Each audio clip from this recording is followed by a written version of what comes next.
Dr. Dre, Peace Bye.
Wow, pura vida, mi gente.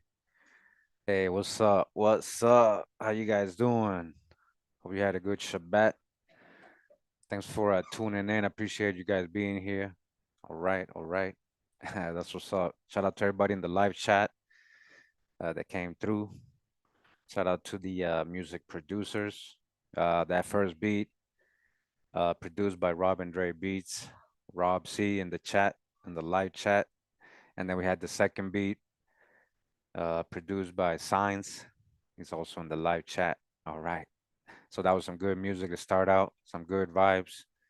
All right, we're gonna talk about something today. So we're gonna basically um gonna do this live, like I don't, we're gonna see what we can find and discuss. So what is the point of the video? Um I mean it seems like it seems like gossip a little bit, but it's kind of I have a point, you know what I mean? I'm gonna go over some previous information too. This might be a long one. It might be a long one, so hopefully you're not in a hurry. We're gonna try to talk about remind people of facts, and things that you could research, and then also remind people to hold people accountable and remember can't fall back into the I am this, I am that, I am this, and no proof, no nothing, no, you know, randomness, right? Like almost mocking the truth. So as you guys are gonna see as we watch, like this is just one example. There's many people like this. We're gonna talk about the people here calling the kingdom Kubala, who are kind of squatting in the forest in Scotland. We'll talk about who they are, and I'm just gonna show you. You guys decide. I'm just gonna show you, but what I want you guys to just have in mind is all the research we've done. So you guys remember that with the right knowledge, you have the right reasoning, you have the right way to discern certain info and what people say. We can't just be falling into being followers of a man, of a person, you know, be followers of the truth, the info yourself, like don't be followers of a person because then that just goes into like a cultic like behavior and it's just like I don't mind none of that, usually there's so many different types of people out there, have followings and cult like followings and all that and I don't talk about stuff like that, but when it comes to mocking the information or the history that we have uncovered, the research, um, and kind of making people look at it in a different way, in a negative way, and mock and just making it worse, like not allowing people to have real credit, like people like us and other channels that are doing real research. You know what I mean? And so like we're doing all this hard work all these years and then somebody comes out and does the whole same, nature boy thing. If you guys don't know nature boy, like a whole that kind of whole thing, like I am this, I am that. Okay, good. Like, whatever metaphysical, spiritual beliefs anybody has, that's on them. I got my own too, but we're talking about history. We're talking about, especially if you're gonna claim something, especially if you're making claims, especially if you're making claims about millions of people around the world just based on a complexion, just based on color. All right, so that's kind of like what I'm want to really talk about. So like a disclaimer, I know it's gonna turn into like some gossip thing and like we're doing some reaction videos like other people on YouTube, but not really. It's gonna be educational, okay? It's gonna be educational. Hey Rob, this is the same thing. This is what I'm saying. It's like Nature Boy. He's just doing it over there in Scotland. He's telling all of you guys to go over there. Hey, go, go. And he's the Messiah. He's the King, though. All right, we'll see. Let me not judge, because he might be watching. Because honestly, I honestly feel like they watching. There's they say certain things that certain us, uh, certain people in our community have been teaching all these years, and so people grab that info and use it in their own way, and you know there's a lot of deceivers out there. I'm just we got to just smarten up, and people can do whatever they like. It's just you go live with him. I don't care. I'm a correct the info though, and I'm gonna hold people accountable like for what they're saying and like like how do we anybody can say anything. I can say I'm a pink flying elephant. I'm a pink flying elephant from the Galactic 4 past Atlantean region, Sector 518. I'm the king. You guys gotta worship me. I can say, and sound smart and go do my own cult, and like be a king and I don't know, let me not talk too much. Let's just get to you judge for yourself. All right. So that's all I wanted to say. Disclaimer. Welcome. Thank you. Appreciate you guys being here. Yeah, we know that the original, yeah, we know that. We know that, but all right, hold on. Oh yeah, I know that. Yo, shout out to Canelo. He got beat, but yeah, he got beat, man. Crawford. Shout out to Crawford, man. Yeah, watch boxing. Hold on. Okay, here we go. All right. Let's get the dramatic music on. You know how it is. Yeah. So, simply, this just kept coming up in my feeds, and I know a lot of people that I know shared it kind of with me. I wasn't paying attention, and so I finally sat and actually watched the videos, and I'm like, this is like, to me, honestly, my opinion of it is very ridiculous and is mocking what people like me are doing, and so I'll let you decide on your own. So let's just hear this report real quick. All right, this is from the Sky News YouTube channel, fair use. Go subscribe to Sky News if you like them. They are reporting on the educational. We're just critiquing, criticizing, and we're doing commentary on it. All right. A self-styled African tribe who are camping in the woodlands in the Scottish borders are refusing to leave despite an eviction notice from the local council. They've been calling themselves the Kingdom of Kubala and have set up camp close to the town of Jedburgh.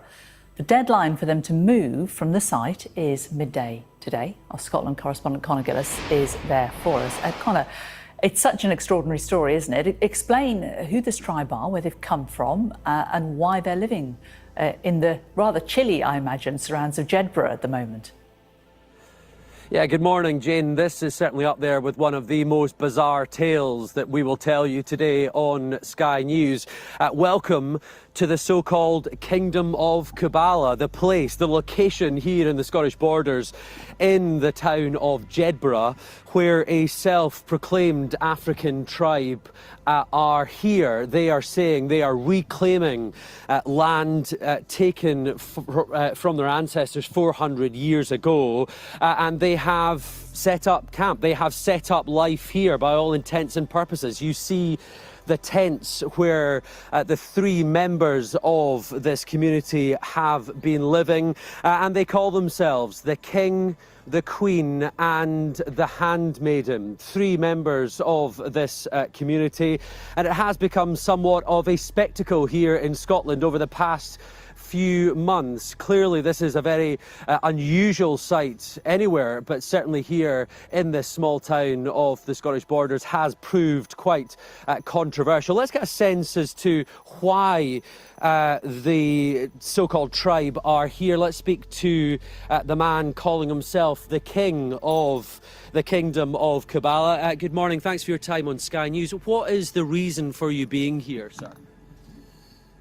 The prophecy must be fulfilled. The reclaim of the land, which belongs to our forefathers.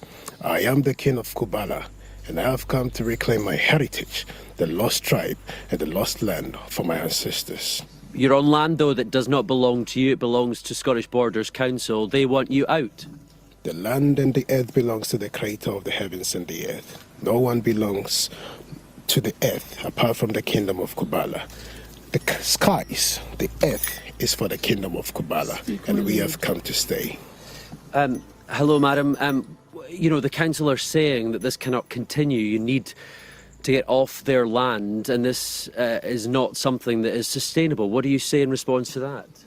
We only follow the laws of the Creator who has given this land to us. It already belongs to us.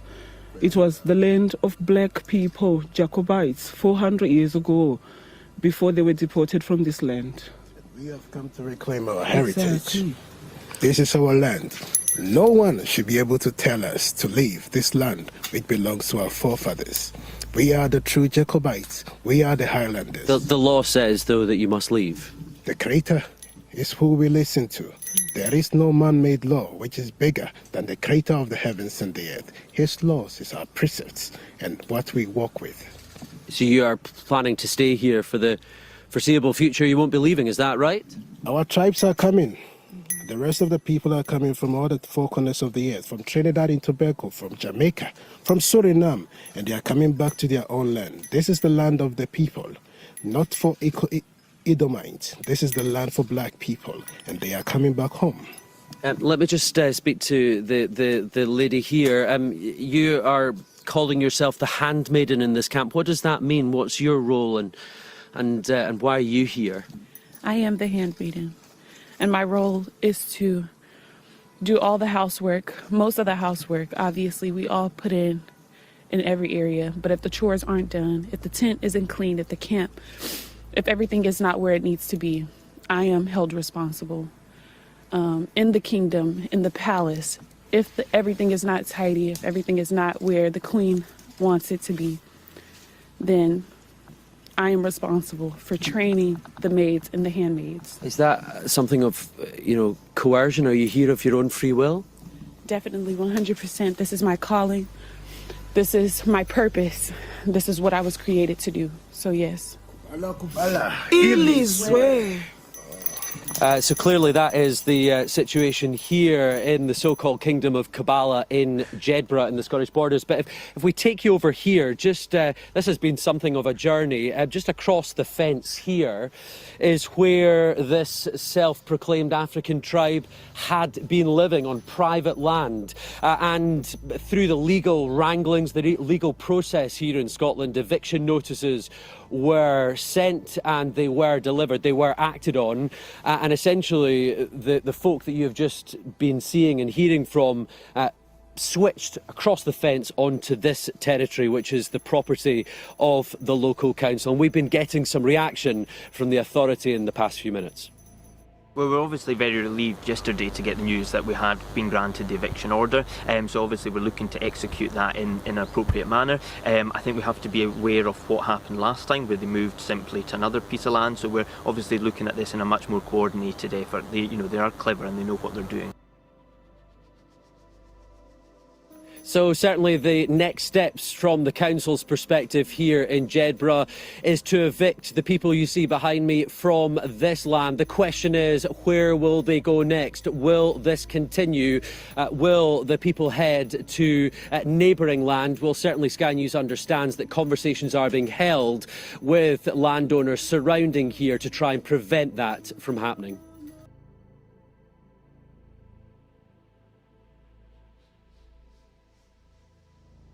All right.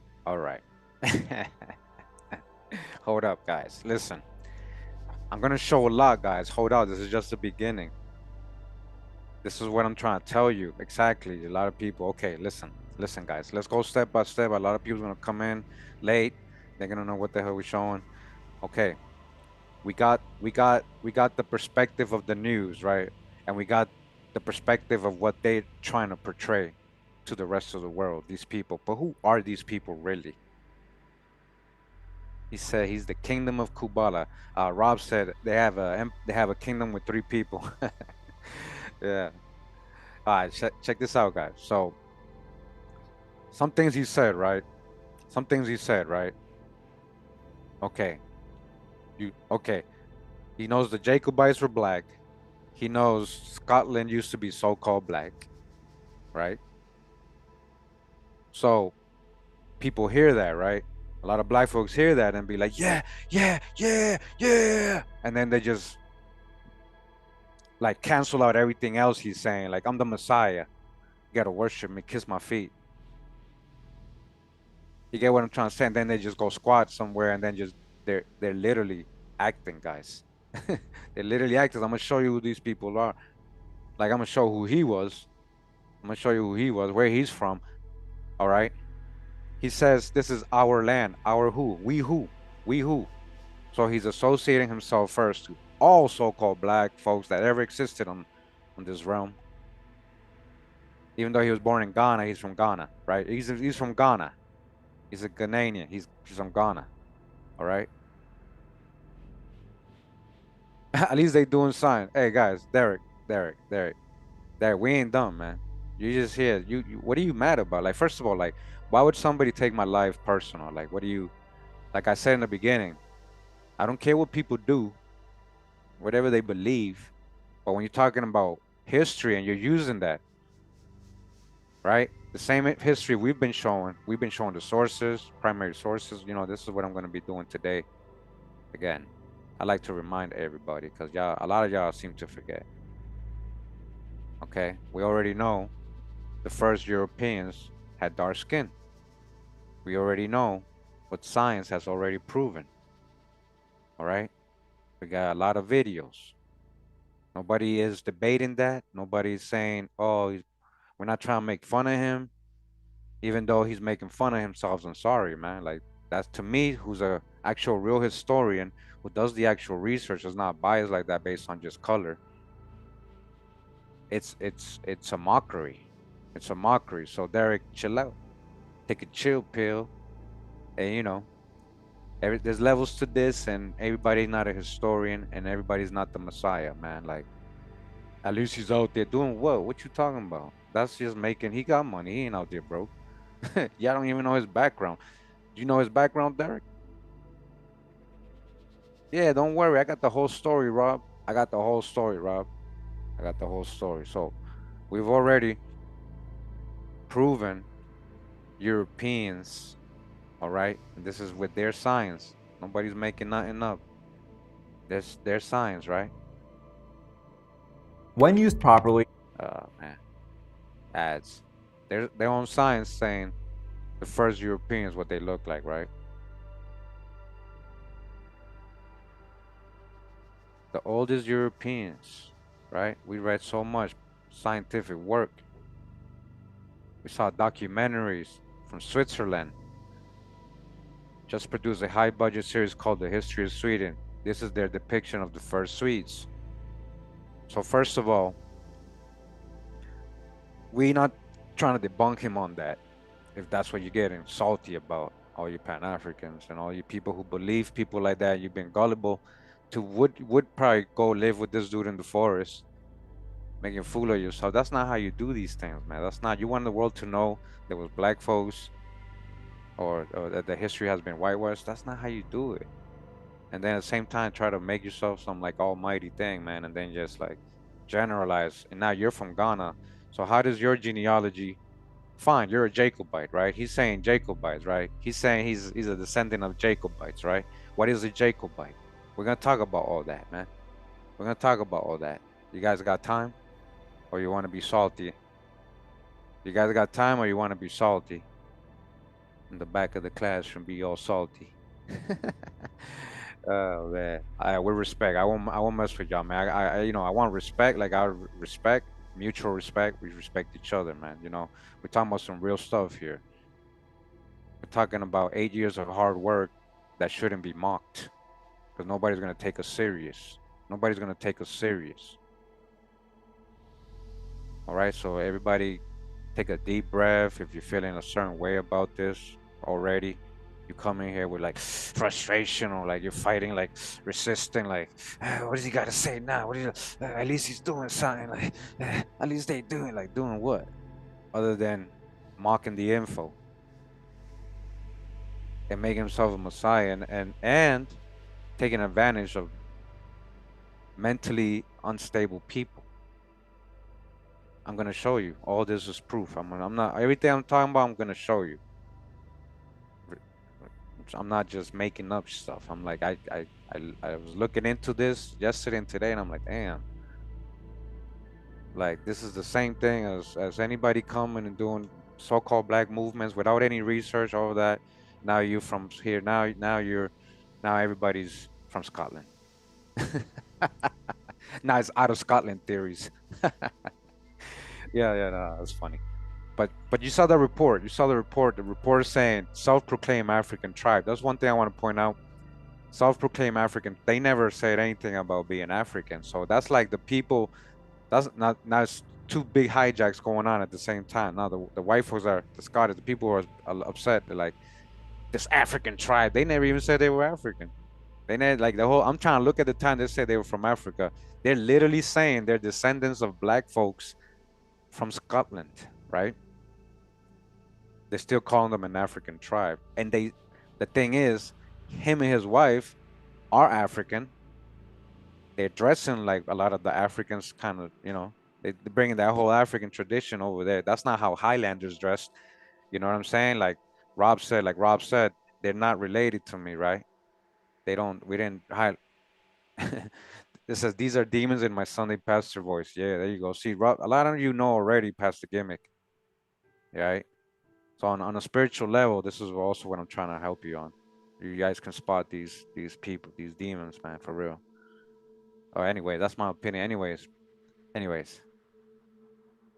Okay. So where was I? Let's continue. Sorry, guys. I just got a lot to say. And I know a lot of people got a lot to say and things like this. There's a lot I can have discussions about this with anybody. And we can talk for hours, what we think, right? So we're not trying to debunk that there was the first people in Europe were melanated folks. We got that down. Like we've shown it so much in different ways: genealogy, archaeology, anthropology, ethnology, the science, from the horse's mouth themselves, man. Like you guys are late if you haven't watched these videos,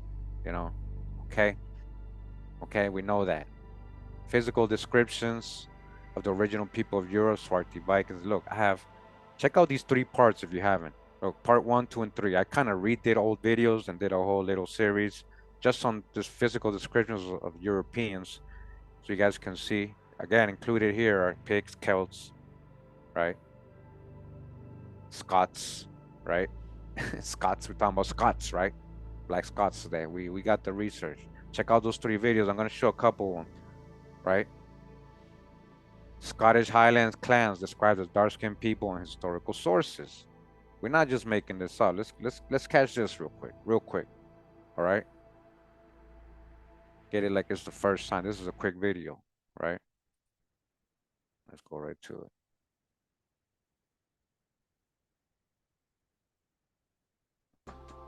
We're in the University of Michigan library here, and I'm in the book Annals of the Caledonians, Picts, and Scots, and of Strathclyde, Cumberland, Galloway, and Murray by Joseph Ritson, Esquire. Joseph Ritson, Esquire. This book was written in 1828, all right? Almost 1700s, 1828, all right? The Annals of the Caledonians, Picts, and Scots. So we're in the introduction of the book. We're on page around 7 of this book when he's talking about the Highlanders, distinguishing the Highlanders from the Lowlanders. I'm going to zoom in. So again, we're on page 7. We're going to go to the paragraph in the bottom. He says here, in all ancient writings, he adds that the Highlanders are generally diminutive with brown complexions, and almost always with black curled hair and dark eyes. All right, I want you guys to see that. He just said the Highlanders, the Scottish Highlanders, have a brown complexion and black curled hair, brown complexion. All right, again, the Annals of the Caledonians, Picts, and Scots by Joseph Ritson. Another source letting us know the Highlanders were people of color, so-called Negro people. Now, I do want to take this opportunity to remind you guys, got a great video already proven, backing this up, this one source. If you guys want to look at more sources, a lot of proof. We're talking about ship manifests. We're talking about books from 1733. We're talking about anthropological books talking about the original inhabitants of these parts of these islands of Scotland, all these areas, the Highlands, all these places. This is the video right here I've done. This is about a year ago. It's called Swarthy Stewart, King James, and his Black Jacobites, Historical, Anthropological Proof, and Records. We're going to go into it real quick. All right, so right here, we're just looking at some coat of arms in this part of the book. Again, this has so much information. Make sure to go watch it if you haven't. And if you have, make sure to go back to it and reference it. We go over books like this one, Description of the Western Islands of Scotland, book from the 1600s and 1700s, describing here, as it says, the inhabitants of this isle are generally well proportioned and their complexion is for the most part black. So matching what the other author and the other source we just read said. Same thing. Some more coat of arms. So in this video, we go over this great book right here. It's called Memoirs of the Secret Services of John Mackay. This is from 1733. He was a spy sent to spy on the Jacobites, and he describes the Jacobites. I'm just going to give you one example. So right here, we're just going to go over an example. This is Charles, Duke of Somerset, Master of the Horse. It's going to describe him. This book, the spy described every person that he saw. This is a primary source. And it says here, he is of middle stature, well shaded, very black complexion, a lover of music and poetry. He is very black. So we go over many references, different Jacobites in that book. So make sure to catch the whole video. Another thing I want to show you that we go over is a book from Harvard College Library, as you guys can see here. It's called The Jacobite Gleanings from State Manuscript, Short Sketches of Jacobites, the Transportation in 1745. All right, so again, the Jacobites were prisoners of war. They were transported by Protestants, Oliver Cromwell, to the Americas, to the plantations, to the Caribbean, to Virginia, many different plantations. These were the people working in your so-called cotton and tobacco fields too. And these were black Scottish, black Irish people. This is just one example of the passenger list. These are, again, Jacobites. This is from Harvard University. We got Robert Adam, he's brown. We're gonna see what says remarks right here. William Bell, black, curled hair. Just like Joseph Ritson in that first book we just read said that the Highlanders are black with curled hair, brown complexion with curled hair, just like this guy, William Bell. Dougal Campbell, brown complexion. We're gonna see a Campbell tomorrow in somebody's genealogy, so you guys can see Campbells coming from Scotland have a brown complexion. They were already so-called Negro. It says Alex Katanak, black ruddy. Dougal Campbell, again, brown, ditto, swarthy, ruddy, black. I mean, guys, we go over a lot. We go over a whole list here. You guys can see Alex Davidson, ruddy. Andrew Edwards, black, ditto. Alex Goodbrand, brown, black, brown, black. These are the passengers, the prisoners that are being transported to plantations. Now, if these people are so-called Negroes and they're being sent to the plantations, now you guys got to rethink of the whole slavery thing. We got McIntoshes here, McPherson's, McQueen's, McDonald's, Yep. and a lot of familiar names. As you guys can see, Johnson, Brown, Grant, Brown, Gordon, ditto, Kennedy, black, well made, Kennedy. So again, this is the video. Make sure you guys go and watch this video fully if you have not watched it already. Definitely something that should be known. And yeah. So, again, we're just going over info. Like, I'm trying to make a point here. We're not debating. We're not debating what some of the stuff he's saying. That's not what we're debating. And, again, I'm be real. Like somebody said, don't laugh. I can't help but laugh at clowns. Clowns are funny. Clowns are hilarious. That's what clowns do, make you laugh. It gets past the point of respect when people are intentionally deceiving others, self-proclaiming to be the most high. I ain't with none of all that, that's all whatever. But that to me is laughter. To me, that's funny. I'm gonna laugh. I couldn't hold it. When I'm doing the research yesterday, I wasn't laughing. I was like, damn. I was laughing today because my reaction to what people are saying in the chat is just, and I'm like, yeah, I'm laughing because it's so true. How that they're not dressing like Highlanders. So You know, that makes that, to me, that's funny. All right, and you're gonna see why it's more and more funny. Let's go back to something real quick. We're talking about funny, right? All right. It's, to me, that's a circus. It's a circus, all right? It's a circus show. I can't help it. You get mad at that, then that's because you're feeling a certain way of what I'm saying and you don't agree with what I do. You're bringing up things from the past, what I did in Jamaica. I don't know what even you're talking about. Has nothing to do with this. So I can see you already have like a thing against me. You know what I mean? You people ain't slick. Like I already told you, that's my superpower. I expose demons. I expose people come with bad energy. You come with bad energy, you're gonna get exposed right away. So go ahead. Anybody in the background that feels like the last two people who come in here all feeling all salty and hurt about what I'm saying and showing, you know, just say what you gotta say and then forever, you know, go in peace and get blocked. You know, why you in the background hating and watching, you know? So check this out. Check this out. This is a little short. There's mad shorts on TikTok about these people. You know, I can't even. It will be here for for days going over this stuff, right? Like gossiping and stuff, right? Check this out. All hail the King of the North.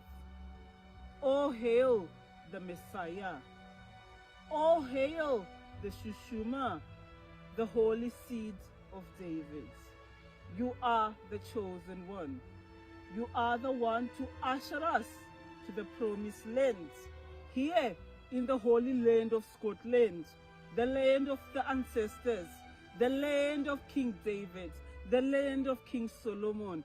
Oh, Holy One of David, you have come, the Shushuma. The time has come to bring the captives home. The time has come for black power in Kubala. I'm sorry, man. Oh, hail. He literally said black power and Kubala. I'm sorry, man. Like I'm sorry. I could only all I could do is laugh. All I could do is laugh. I'm sorry, man. Like y'all don't see what I'm seeing, then you're still on that hijack too. And Derek, don't worry, man. Nobody's talking to you or we were good. We already good, man. Like talking to the next who came talking about Jamaica, and I don't know what the hell he's talking about. Babbling and stuff. Anyways, babbling like this guy right here. Who do you? And then she got the girl from Texas. I'm gonna show you who this girl is on the right. The handmaiden, the servant, the slave, the mistress, the second wife. This not even officially a wife. All right. Nature boy thing. All right. So he said black power. I'm gonna put that back in case you guys didn't hear. I don't know why this is so low. Oh, the King of the North. The king of the north. All right, hold on. In the holy land of Scotland, the land of the ancestors, the land of King David, the land of King Solomon. Oh, Holy One of David, you have come, the Shushuma. Time has come to bring the captives home. The time has come for black power in Kubala. All right, yeah, man. His time has come. Black power and cool, but black power, man. Yeah, okay. This is what I'm saying. You're going to black. So how do you link to this land, though? How does this guy link to this land, guys? And how does his wife, the queen, who's from Zimbabwe, wealthy dad, he got money. I'm gonna show you guys. He's actually a Ghanaian celebrity. He's actually a celebrity. He's a pop star. He was a pop star and then he became an opera singer. They met in UK. They went to universities. They had wealth. They're Africans, and the maidens are all these little young American girls, so-called black young American girls that go on, you know, a lot of you. All right, I'm not gonna. Let's just keep going real quick, right? Let me see. What's this? Oh, fears for her. So, wow. Hold on. Let's just watch another one real quick. This is our land. the land of my ancestors. It was given to us 400 years ago. We've just come into the woodlands trying to track down this self-proclaimed African tribe. They've been living here for the last few weeks now in tents. They've been bathing in freezing rivers. They've been chanting around the campfire too. Some locals you speak to claim this has created an unwanted farcical circus. Local officials as well say this is not allowed. But these three people going by King Ate and this is the LBC YouTube channel. You know, again, fair use for just reporting. Go ahead and check out LBC YouTube. That's there. Reporting right here. This is for reporting, commentary, educational purposes, and discussion. Fair use. The handmaidens say they are simply reclaiming the land of their ancestors and re-establishing the forgotten kingdom of Kubala, which is what we're entering now. We'll hopefully be able to speak. So, real quick, you got Kubala and you got Kabbalah. One word difference. Kabbalah. Kabbalah. Kubala. Kabbalah. It's an esoteric method discipline, a school of thought in Jewish mysticism. It forms the foundation of mystical religious interpretations within Judaism. A traditional Kabbalist is called a Makubal. Kabbalist. Kabbalah, Kubala. Just thought I'd throw that in there real quick.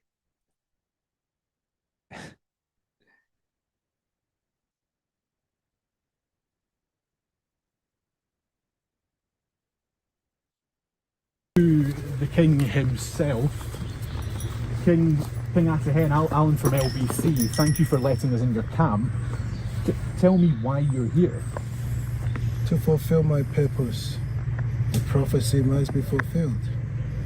For this is our land, the land of my ancestors. It was given to us 400 years ago. 400 years ago, my ancestors were here. And they ruled this land. Why are you here? We are here, as you heard the king speak, to fulfill a prophecy. This is our calling. We've been sent here by the Creator to occupy the land, to tread on this land, step on it, Matsika, and feed off the land. I heard you before speaking about historians who are saying that what we are saying is not true. You cannot take your history from your oppressors. The one with the power is the one who tells the story. So it's obvious that our history has been erased by the Edomites, who are the Caucasians. And we don't take history from them. Our history comes from the Creator. Are you surprised by how many people are following your journey? Not at all. Land they speak. Yes, my Lord, not at all. We already saw this day coming. The king is a prophet, I am a prophetess. We already had visions of this day years and years ago. Prophecies has already been said about us, who we are. The two witnesses. The two witnesses, exactly. Even somehow in the media, even in their films, people watch films, dystopian films, and they think of us. They see characters that somehow emulate our story and who we are. So this is a prophecy. We are not surprised that the whole world has been captured by who we are and our Because story. it was said that on that day, Yes. the Son, the Holy Grail, shall be revealed, and all nations shall see him, Yes. and they shall tremble. For the rise of Kubala has come, a small kingdom, one, two, small. three, Yes. but very powerful, and all Speak, Lord nations shall King. fear us. The kingdom of Kubala has come. Kubala, Kubala. You're the handmaiden here, correct? What's your role around the camp? Yes, so I do a lot of housework, lots of cooking and cleaning. Not all of it. The king is the best The chef. king does most of the Yeah, he cooking. does most of the cooking, but I do a lot of the housework, the grooming. I just see the queen tidying me up. I make sure everything looks spick and span. I know what pleases the queen, how she likes her clothes folded, how she likes things to be cleaned, how she just likes things to be done, as well as the king. Obviously, I know how he likes to be seen, what ways he likes for us to portray ourselves. So There are people who'd worry that everything you're saying there, it sounds like you're doing all the chores, that you've been coerced into this, that you, again, are a vulnerable person who doesn't want to be here. What do you make of those claims? Yeah, I'd respond the same. I think the Queen answered this in a nutshell.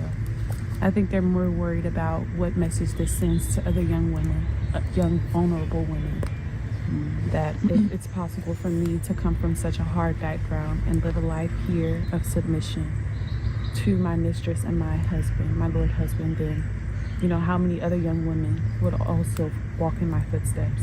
Excuse me, the smoke. King Atehen, you want to be king of the world, certainly king of the United Kingdom. What would your message be? She literally started crying. I just noticed that. Like, they cut off the camera. She started crying. She was getting teary. I just realized, and then she started crying. She wiped her tears. It's gonna get more. This is gonna turn into some tabloid thing. I'm gonna show you guys. Watch. It gets crazier. Watch. We just getting started, man. Hold up. So the girl just almost cried. I just realized that right there as she's getting interviewed. To the current monarch, King Charles, and indeed the Prime Minister, Sir Keir Starmer, if you're wanting to take over both their roles? I do not know of any king or anyone you have mentioned. I am the true heir of this land. I am the chosen one, and I have come to reclaim my pride as the last king of Scotland. It all ended here. The war of Culloden was the end of my ancestors, and it will begin here, and all nations and all kings shall bow before me. Kubala, Kubala. All right, dog. All right, we get it, dog. yeah, he said black power in Kubala. So, fears for tribes handmaiding. Back in the Scottish Sun real quick. Cops have been called in to investigate claims that the handmaiden of a tribe living in woods was groomed and is being treated as a slave. It's understood that family members of Cora Taylor, who is missing from Texas, and worried members of the public raised concerns after watching social media videos shared online. Officers have been sent to visit the Tribe of Three on several occasions in a bid to speak with the 21-year-old who is part of the controversial Kingdom of Kubala tribe. Cora has been camping with the self-styled king, Kofi Ofe, and his wife, Jean Gasho, in Jedburgh since May. A source told how several calls were made to Police Scotland, and her mum back home in America has been urging people to report her daughter to authorities. Damn. The insider said, "It is clear from the number of complaints that people are concerned for her welfare." Damn. There have been reports that she has been groomed by the husband and wife duo, and people suggest she is now being treated as a slave. Police officers will continue to visit the site to carry out welfare checks and will take any action as appropriate. Oops, I dropped this plant in my olive. Aha, olive oil. Yeah, good. Use olive oil instead of, other stuff, guys. Avocado, coconut oil, avocado oil. Yeah. Cora's mum has been urging people who are concerned to make reports to the police. In a recent interview, the mum of one told how her job is to keep their tent and illegal campsite in woods near Jedburgh clean. She declined to answer earlier this week when asked if she had been groomed by the couple. Cora, do you think you've been groomed as a youngster by this couple? Oh wow, more people. Do you think you've been groomed, Cora?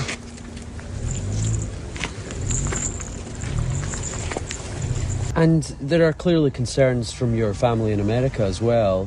Does that play a part in your thinking? Again, other people's concerns don't really matter to me because these aren't people who care about me and these aren't people that I care about. The only opinions that matter to me are the family that I have here, the trees, the birds, the creepy crawlies. That's who I'm concerned about, and that's who I know is concerned for me. Asna, what about your baby? You talk about family, you came here with a baby. You're not concerned about your baby's welfare? People ask questions about the children of Kubala all the time. That's not really my story to tell. Any child of mine that I give birth to is a child of the Queen's. And any child of hers is also obviously kind of like my second child. I'm like their second mother. So it's a great mystery of who gives birth to the children around here because we are obviously We obviously practice polygamy. So in our marriage, we all bear children for the queen.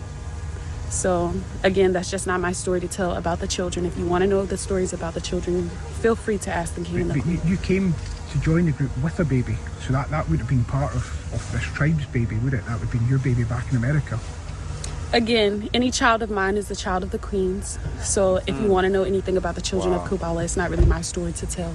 But feel free to ask the king. Are you and not the queen. concerned about the child that you had, the child that you gave birth to? You're not concerned about that baby at all? Again, your concern matters nothing to me. So it seems like you're more concerned than I am. But any child of the queens is a child of mine as well. And I love them all, and I miss them dearly. Obviously, there's no children running around here.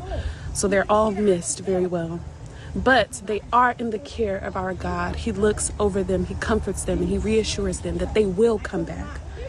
There's no doubt in my mind that all of the children will come back, and they are well taken care of right now.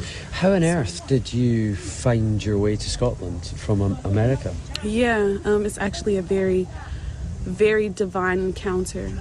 The life that I used to live was very hard, a very rough life. I come from a very just rough background, and Jehovah would send me dreams and visions leading me closer and closer to this life, to these people who now I call my family, my husband and my mistress. And I wouldn't trade it for the world. How did you meet them? I met them years ago, and I've been knowing them for a lifetime and a lifetime. How did you meet them? I met them years ago. Where? And I've been knowing them for a lifetime and a lifetime. Where did you meet them? The first encounters that I had with them were in dreams and visions. Before I was revealed a face and a name, Jehovah told me exactly what the head of my life would look like, who he would be, what he stands for, his values, his principles, his physique. And then he revealed his face to me, his name. How did you get to the UK? By plane? I got to the UK by a very divine form of transport. Plane. I arrived here safely. When Safely and unharmed in one piece. That's what matters. Whoa. All praise be to Jehovah. Were you trafficked to the UK? I don't know anything about trafficking or even how it works or what that has to do with anything. Whoa. Again, if I wanted to run away right now, you would see me running up this road. If I wanted to run away, I could even run further into those woods because, again, we live in the woods, so it's kind of hard to be held captive. But are you? In a tent. Do you see yourself potentially as a victim of trafficking? Again, if I was being held captive, I have every mean to free myself. You don't have to be held the captive first. though in order to have been trafficked. You may have been told that you were coming to the UK for a specific purpose, and maybe that's not how it's turned out. That could also be trafficking. Is that something that you've thought about? Right. So AG Play says, oh heck, she's an adult. She can decide to be there if she wants to be there. Yeah, for sure. But after I show you what happened to the first handmaiden, this is the second one. I'm gonna show you what happened to the first handmaiden they had, and what happened to her, and what her family had to say about her mental health. So, yeah, whatever, you know, I guess I shouldn't care, right? I shouldn't care. I shouldn't care. Really, like, she decided. I don't really care about her specifically, but I care more about the whole pretense of their so-called black Scottish history to go do what they're doing and become a messiah and start a cult and all that. You know, like, so it makes people really not take our research serious. Okay. Again. Oh, so we kind of see. I just want you to have an idea, like, what's going on with her, right?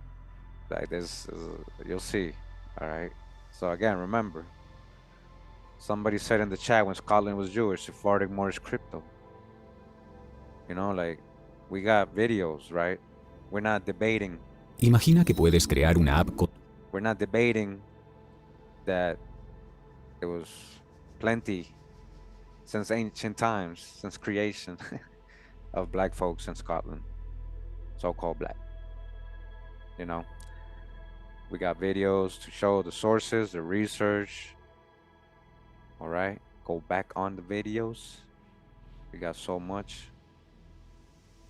We got so much. Land. All right, and this is an pretty old book.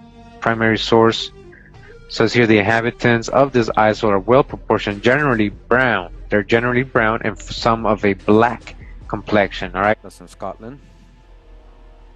All right. It says the three main physical types in Scotland are well represented by our portraits at page 324. The upper pair, raw-boned and red-headed, is familiar enough, as also the equally tall, heavily built but dark type illustrated in our Moray and Inverness subjects. The middle pair, the little dark man, are representative of probably the oldest element of all in Scotland. All right, who? The little dark man in Scotland. The oldest representatives of Scotland, the little dark man. So we're not debating any of this. We know the history, we know the... So again, Ancient and Modern Britons, a retrospect, volume 2. This is from 1884. 1884.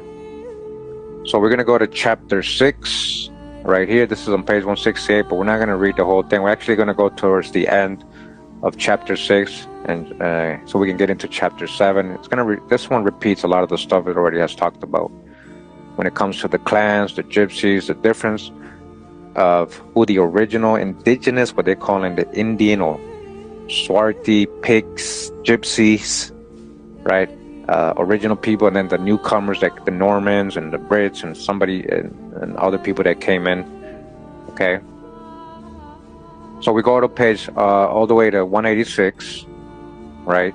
We're going to start in the middle of this paragraph. Basically, the whole chapter, again, it was saying how it was making a distinguishment of the people pre-12th century, and then after, how it just started changing. A lot of more light complexion people started coming in, taking over these locations. On 186, it says here, but when we first dimly see this conflict of opinions in Scotland, namely, in the 12th century, the winning party was pretty clearly composed of so-called white races, lighter-skinned people. And the people whom they overcame and whose lands they appropriated for uses of civilization were more distinctly of black complexion, right? Being the nimble blackamoors of Claudian, were their conquerors, somewhat different in manners, but also thirsting for blood. The Scot Egyptians, or gypsies, Egyptians, right? Egyptians. Why?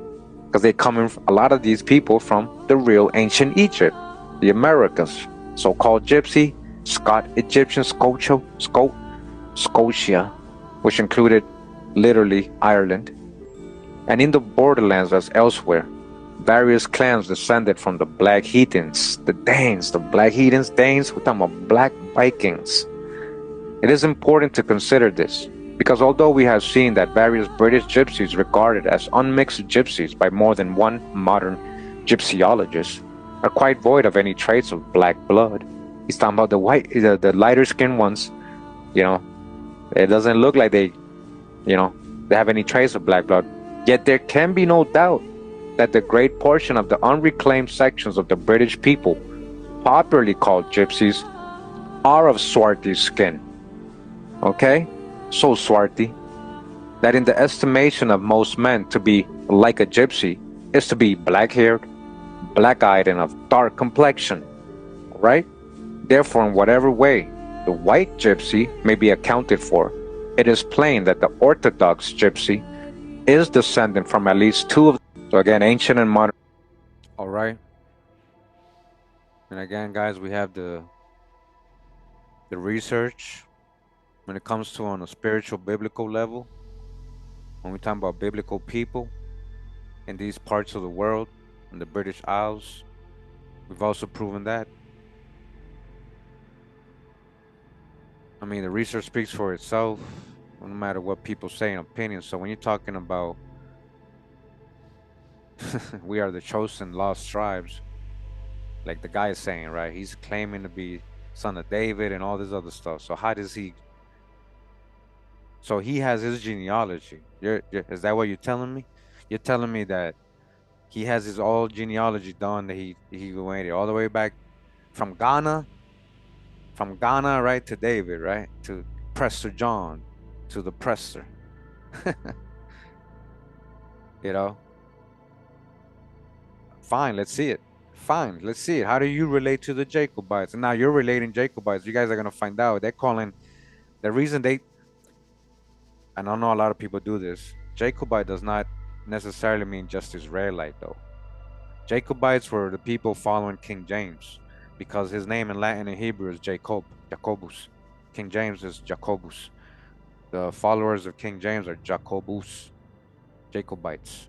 That's what a Jacobite was, the follower of King James. Remember, all these people had converted to be Catholic. These were Catholics, guys, even though they were Jacobites. These are black folks. They were being kicked out. When I showed you guys the muster rolls, they were being kicked out by the Protestants, Oliver Cromwell. This guy keeps saying they were kicked out by Elizabeth. They have the histories all mixed up. They have their histories all wrong. This is what I'm trying to tell you. They just out here just grabbing info and saying whatever they want. So if you haven't seen this playlist, to see, okay, a whole other truth, right? When he's talking about over there in the British Isles, and when he mentions the Stone of Jacob and all that, he's been watching these videos, guys. They have been watching these videos. He just literally got up on this info, because literally just a little file back, he wasn't on this. He wasn't on this, guys. I'm gonna show you who he was. Okay.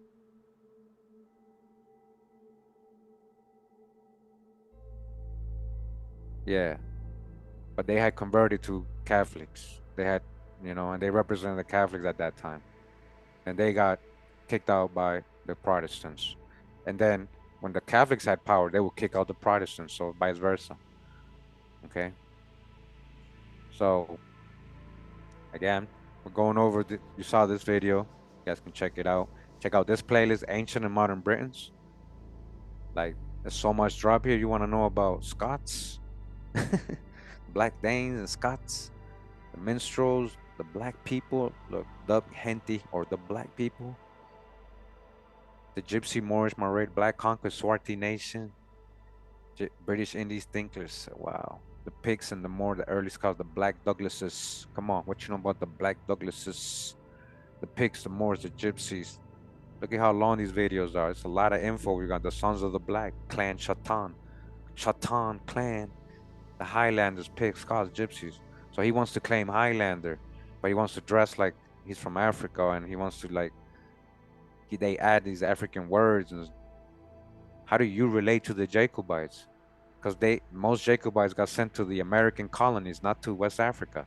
How do you relate to the Jacobites? And Jacobites weren't the only black folks in Scotland, and anybody who's black doesn't always mean Israelite. All right, so a lot of things to point out today. I'm just trying to literally, you're going in, you're riding the bandwagon. Literally, that's what they're doing. So another form of way we've shown Scottish people to If your eyes change color in the sun, you're... Sorry. Oh yeah, this is hijack right here, big time. Oh, if you never broke a bone, you're one of us. You're a plebeian. Okay, all right. So we got this other book, Virginia's Colonial Soldiers, where these are real historical primary sources, muster rolls, everything. Like, this is very, very scholarly, and it lists a lot of the people who were soldiers in the 1700s. A lot of Scottish people here being listed as so-called black. Irish, English, Irish. Like, let me see, there's some Scottish. There's a lot of Scottish in here. Just gotta watch the whole video, guys. You'll see. We went through a whole bunch. Yeah. Let me see. Scotland.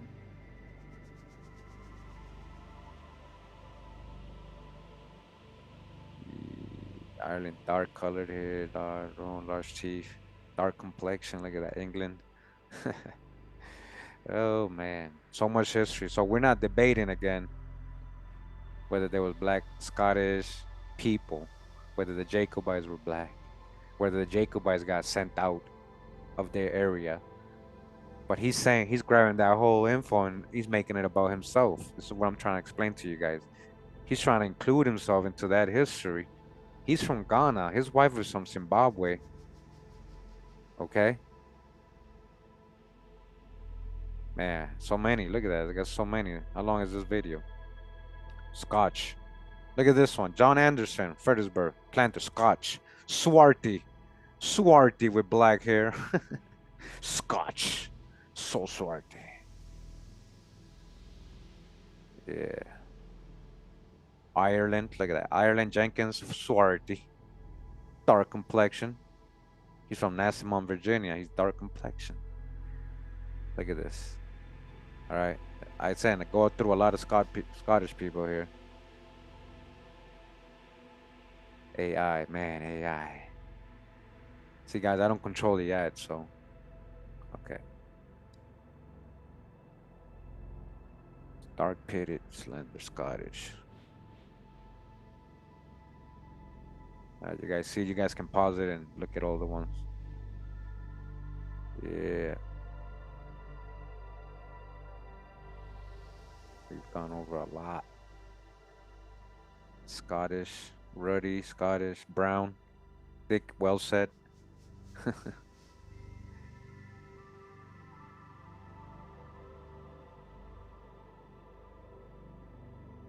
Yep. Dark brown hair, Kennedy. Yeah, you guys see. So check out this video. I kind of did from an old one 8 months ago. It's right there. You can find it. So going back to the other people, right? So there's a whole thing about her. Everybody's worried about her and everything, right? Everybody's worried about her. All right, let's take a look at this real quick.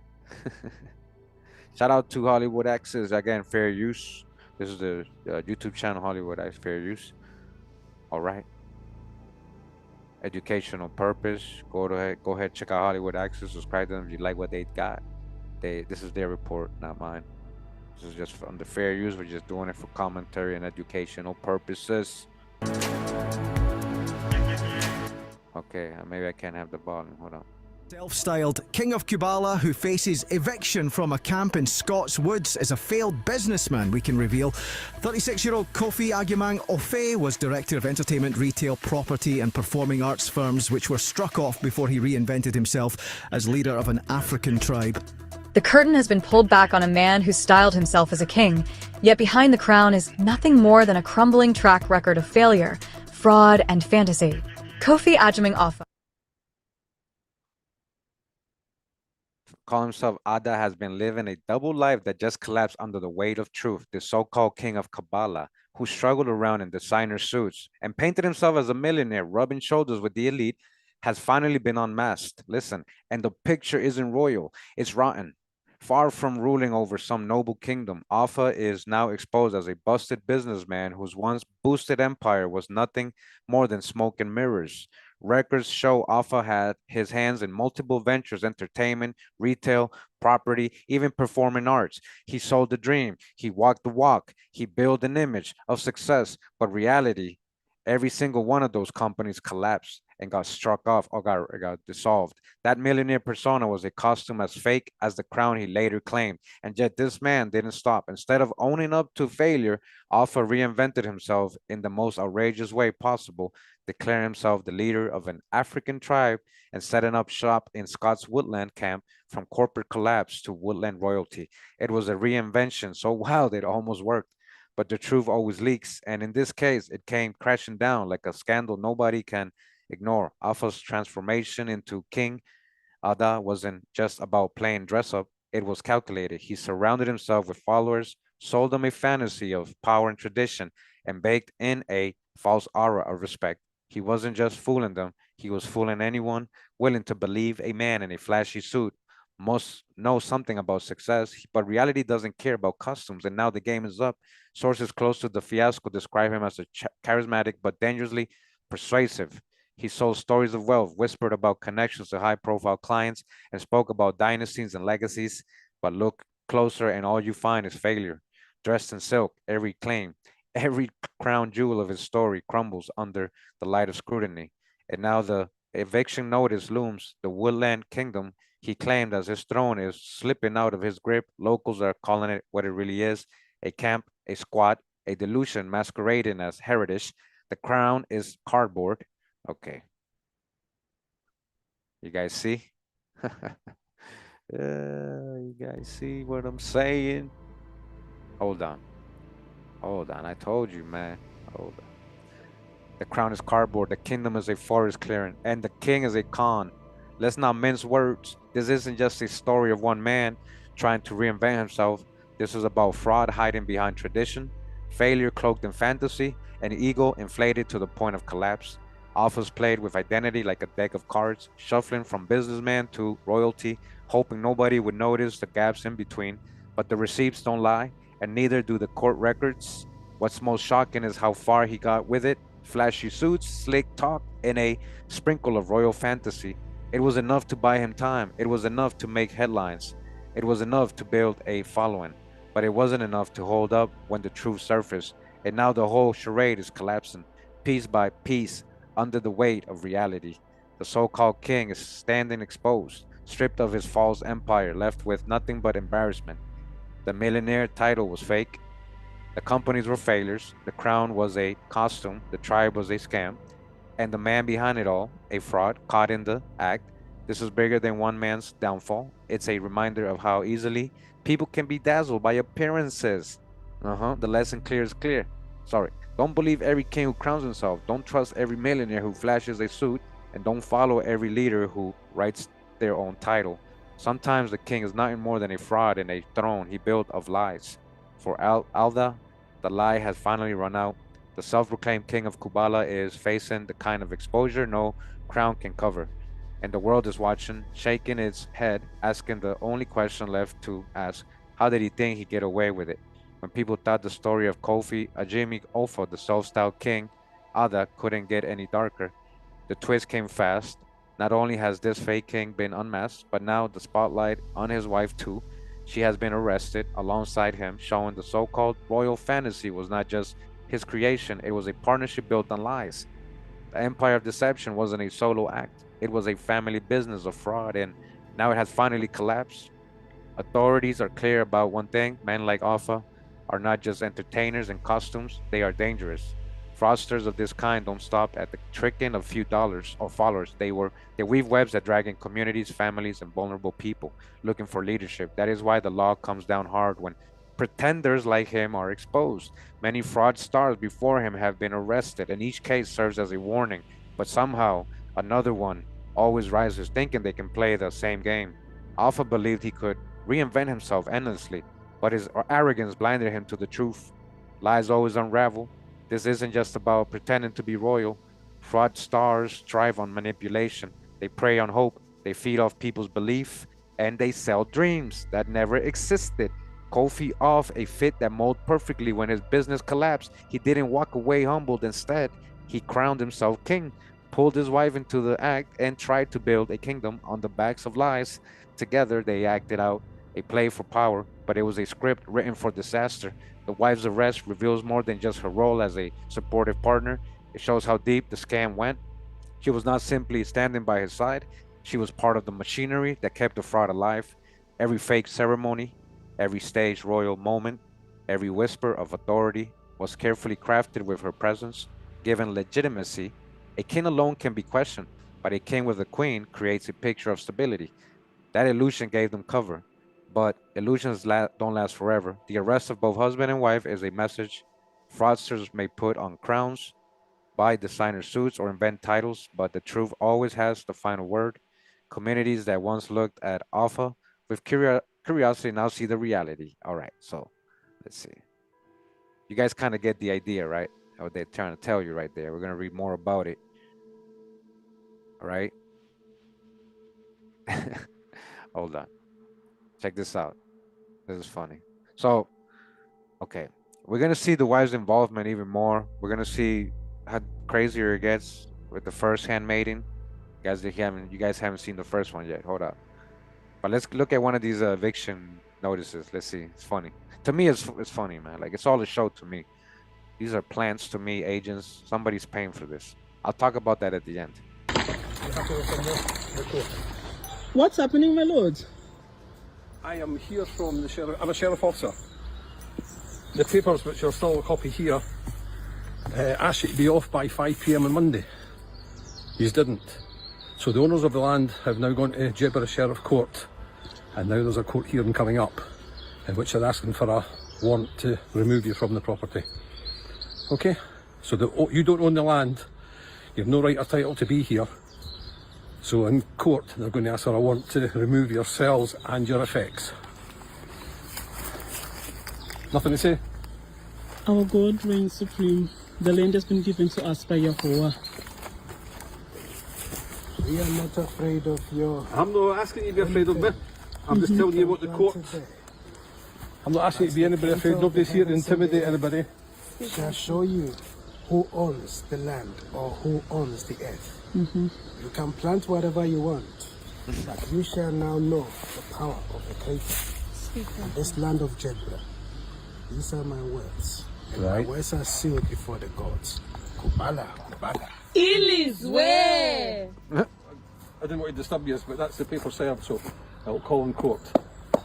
Kubala, Kubala. Ilizwe. Kubala, Kubala. Ilizwe. Kubala, Kubala. Ilizwe. Ziona is here. Oh, Yahweh. He has given us the land. The soil belongs to who? Our gods. Masika. Masika. Masika. Masika. Masika. Masika. Ilizwe. Now we can eat our dinner. Wow. I'll bid you farewell. Food is being brought to Kubala. I suggest you take some legal advice. And the king is now about to offer rosé to the god of Kubala. The wine that comes here, the red wine. For the homies. For the homies. This is a very special ritual we are doing. Oh, man. They shall know the power of Kubala. They shall know the power. Mukuru, oh great one. Yes, my lord. Wow, boss, Roni Asase. When I told me was so you have shown them the sign of the red moon. You have shown them the sign of the starfish. Speak, my which king. is dead on their shores. Speak, my king. Yahweh, receive our sacrifice. Mukuru. It is done. It's all right, that's not. I shall let you get on with your food now. We shall enjoy our food, yes. Good evening. All right, all right, all right. Hold on, guys. This is what I'm saying. Like, I know a lot of you are laughing now. Everybody's like, "You shouldn't laugh." Hey, I'm trying not to laugh, but that's what I'm saying. To me, clowns are funny, right? Like, clowns to me are funny. How are you not gonna laugh when a clown is doing something? That's what they're for. That's what I'm trying to tell you guys. The whole chorus girls and the whole background singers and all that, he got it all down here. Kubala, yay! They trying to do the Indian yell and everything, man. That's so messed up, man. Like, why does it gotta sound like Kabbalah? Why did you name it Kabbalah? Like, sound like Kabbalah almost, like the Jewish Kabbalah. Let's see another one. This is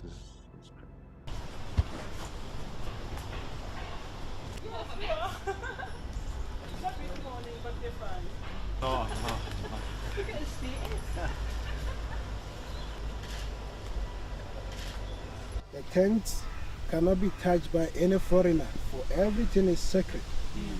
Even those people you call authorities or whatever, I instructed them, I commanded them to move my stuff for me.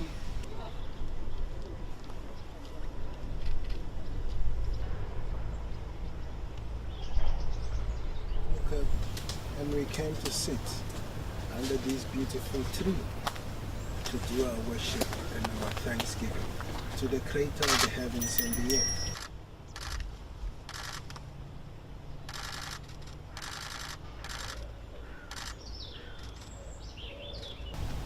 If the Creator wants us to move or leave this space because we are done with what we need to do, we shall leave. That will not come from man, for man has got no power over the kingdom of Kubala.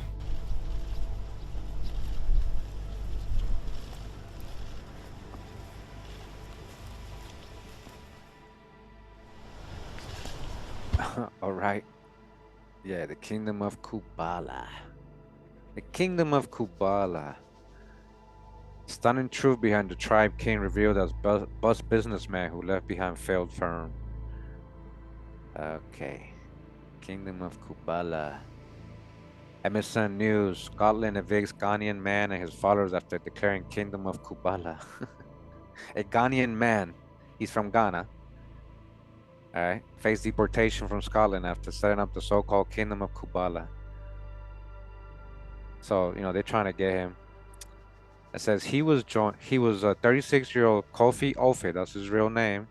Actually, I'm gonna show you his whole real name.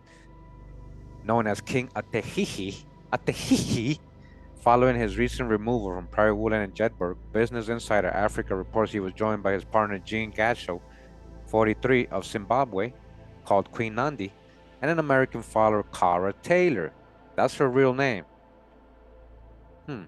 She might have more real Jacobite blood and Highland blood than them. You know what I mean? She might be more biblical people. I'm just saying. But we gotta see. Where's their genealogy? All they gotta do is show it, right? So she's described as the handmaiden Asnat. Author, a former opera singer. You guys are gonna see this is claims the kingdom of Kubala is a spiritual reclamation of Scottish land he says was taken from African ancestors 400 years ago. Okay, so he never said, I don't think he ever said African. He said black or Negro people. He said black. So this is hijack on top of hijack. So the mainstream media keeps labeling them African tribe when they never say African, even though they're Africans. Because this is the thing. They're literally saying African because these guys are African. It's like a whole psyop. This is like a whole psyop. They're using Africans to do this so they can take people serious. Look, these Africans trying to become Scottish. So they're using the 400 years. He's also using the 400 years Bible thing about 400-year captivity, right? He's also using that. Like the group, which has amassed over 100,000 followers on TikTok and Facebook, believe his missions. And so they're going to have followers. They're probably going to get followers over this video. I didn't want to give them no clout, but I have to really address this kind of like to make sure that people understand the difference of real history and people using that history to make them to their advantage for negative or whatever other reasons, right? Negative reasons. He says the kingdom of Kubala can never be destroyed. So let's see. We got the grooves. Okay. So it's like news, right? It's news all over the place. Council takes action against kingdom of Kubala. They're causing trouble, or is it all a psyop? False flags, like a false flag stage. It's all staged, guys. Black Lives Matter, all that. To me, I smell it. I smell the Chazars. So what I'm trying to say is, I smell the Chazars involved in this. Okay. So you guys can see as news, right? Hold on, we're about to get to the gossipy stuff. LBC says leaders of self-styled African tribe and Scottish borders sung national anthem for MPs in Westminster. So they're doing there every day. They got to show it because they got a following now. So they're doing even more acting and stuff. Says here, Sheriff Independent, Sheriff offers removal of the lost tribe living in Scottish woods. Lost tribe. Lost tribe of what? Lost tribe of what? And why is she hiding? And you're coming across as a She's literally here. Look at this. Look at this. This is happening right now. Look at this. Do not touch me. Do not touch me. You vile woman. She's come to destroy the tent. She's come to destroy the tent. Yeah. Don't push me. You're not going to touch me. No, you're not touch me. You're not going to touch me. You're not going to touch me. You vile creature. You're not going to touch me. You ain't gonna touch me. So imagine you the local people though, for real, like I mean, you can't really blame them. And then they're gonna start thinking it's all black folks that are like this, and they start associating all you guys with him and her and what they're doing. And this is what I'm trying to say. That's like, to me, these are provocateurs. Provocateurs, man. Hold on. So how an African king and queen are trying to claim Scottish woodland for their lost tribe as reparations for something that happened 400 years. Something that happened. What happened? How does it connect them to what are you talking about happened 400 years ago? They're just repeating what the dude said. That's it. Hold on, we're gonna get to some juicy stuff. Africans tribe stays put in woods despite second eviction. See how they Africanizing the whole thing? Africa. This is COINTEL, man. I'm trying to tell you guys, they're part of it. They agreed to it. This dude's an agent.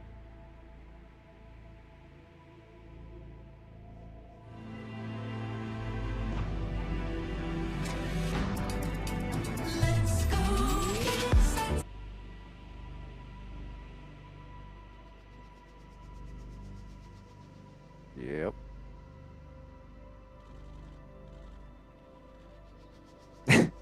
They keep showing home, girl. That's messed up.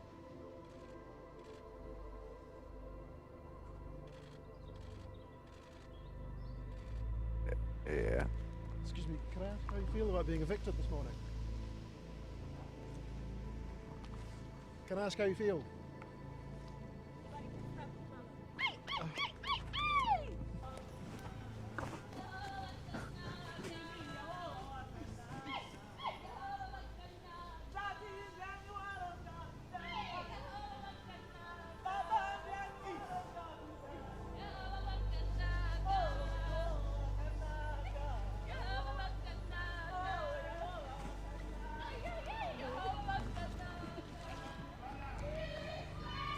Those people you call authorities or whatever, I instructed them, I commanded them to move my stuff for me because So I you am the asked them king. to move the tents? We didn't ask anybody. The sheriff officers? I commanded them. I think the sheriff court commanded them to come and remove the stuff, was it not? It was not the sheriff that commanded I that do when he not gave the know order. about the court commands. I know about my command. His commandments, right? His commandments. Letting you know. So Ghanaian Kofi offer, right? His wife from Zimbabwe. All right. Okay.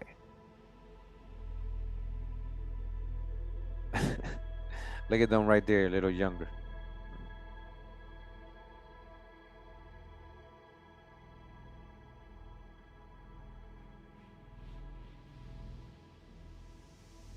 Yeah. Check it out, guys. Hold up. Okay. Now I have to get some. So before they went into the forest, they were having legal problems.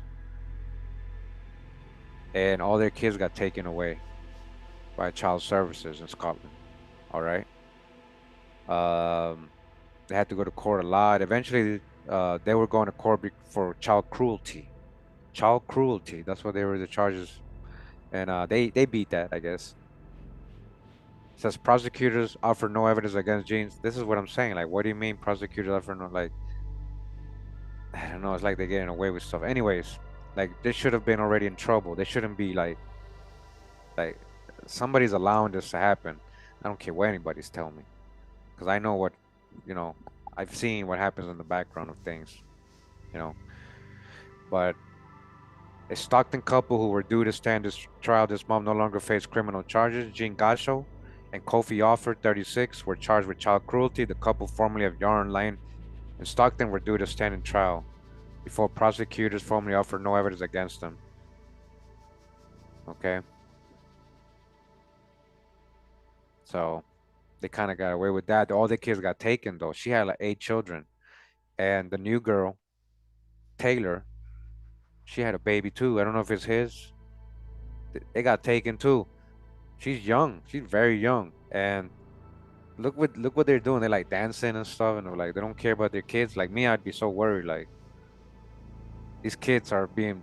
You never know what dangers you're putting your kids under. You know, to follow this dude. You know. Anyways, they claim Scottish woodland as ancestral home, African tribe, because they are Africans. They are calling them Africans. You see.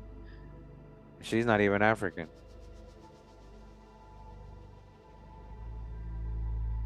Okay.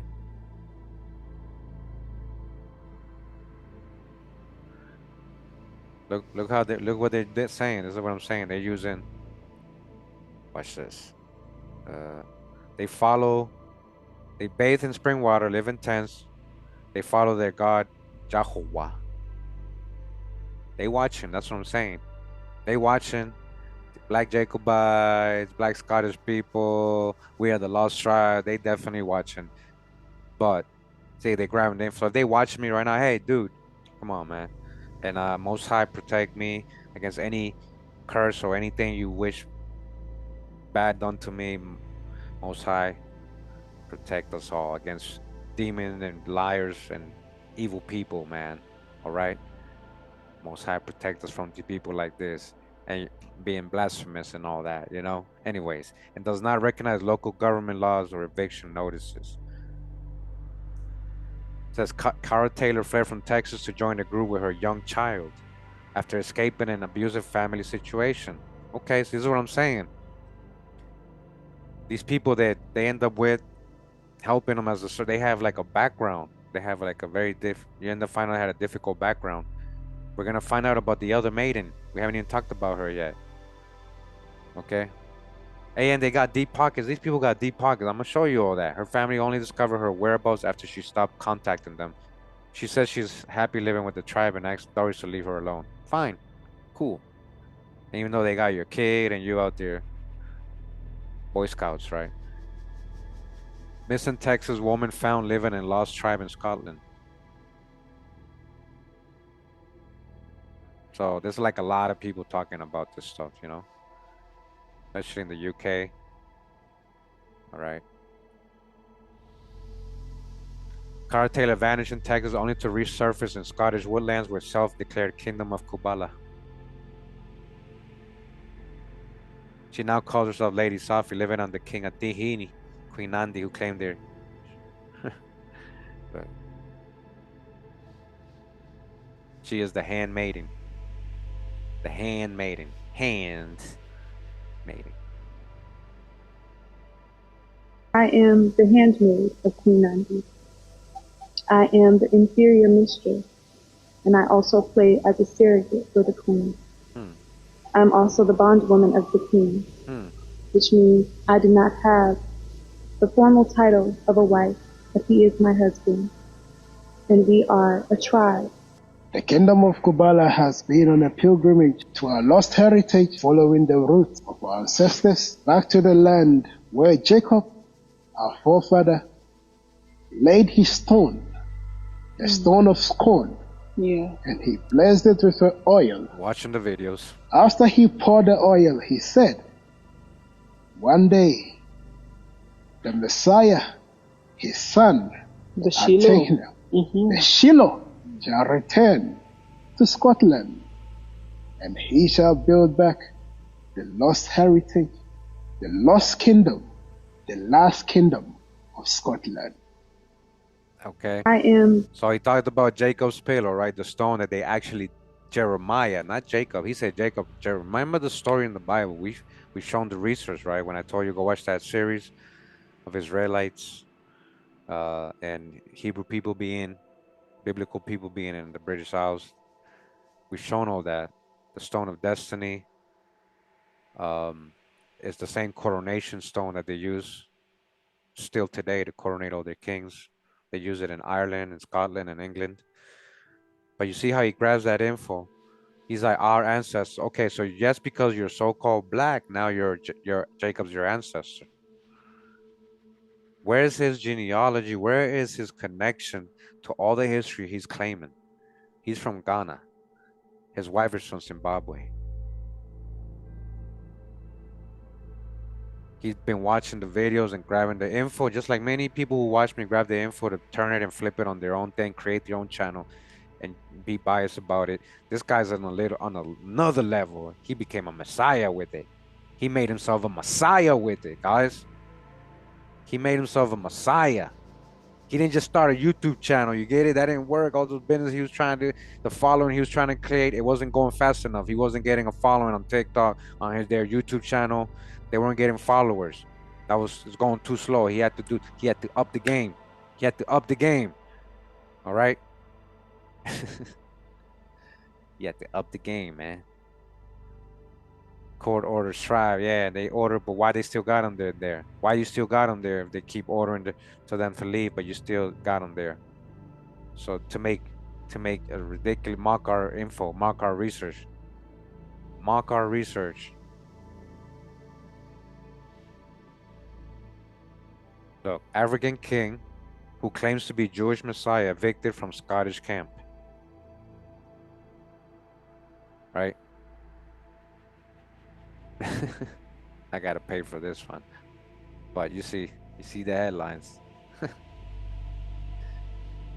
Business Insider Africa. Ghanaian king faces eviction in Scotland after declaring African kingdom. His people, like, the funny thing, you'll see, they know him. Kofi Office styles himself as king at Tehene. Yeah. Afe, former opera singer, says the kingdom of Kubala is a spiritual reclamation of the land he claims was stolen from African ancestors. Yeah, sure. You see the game being played? That's what I'm saying. I want you guys to see the game being played.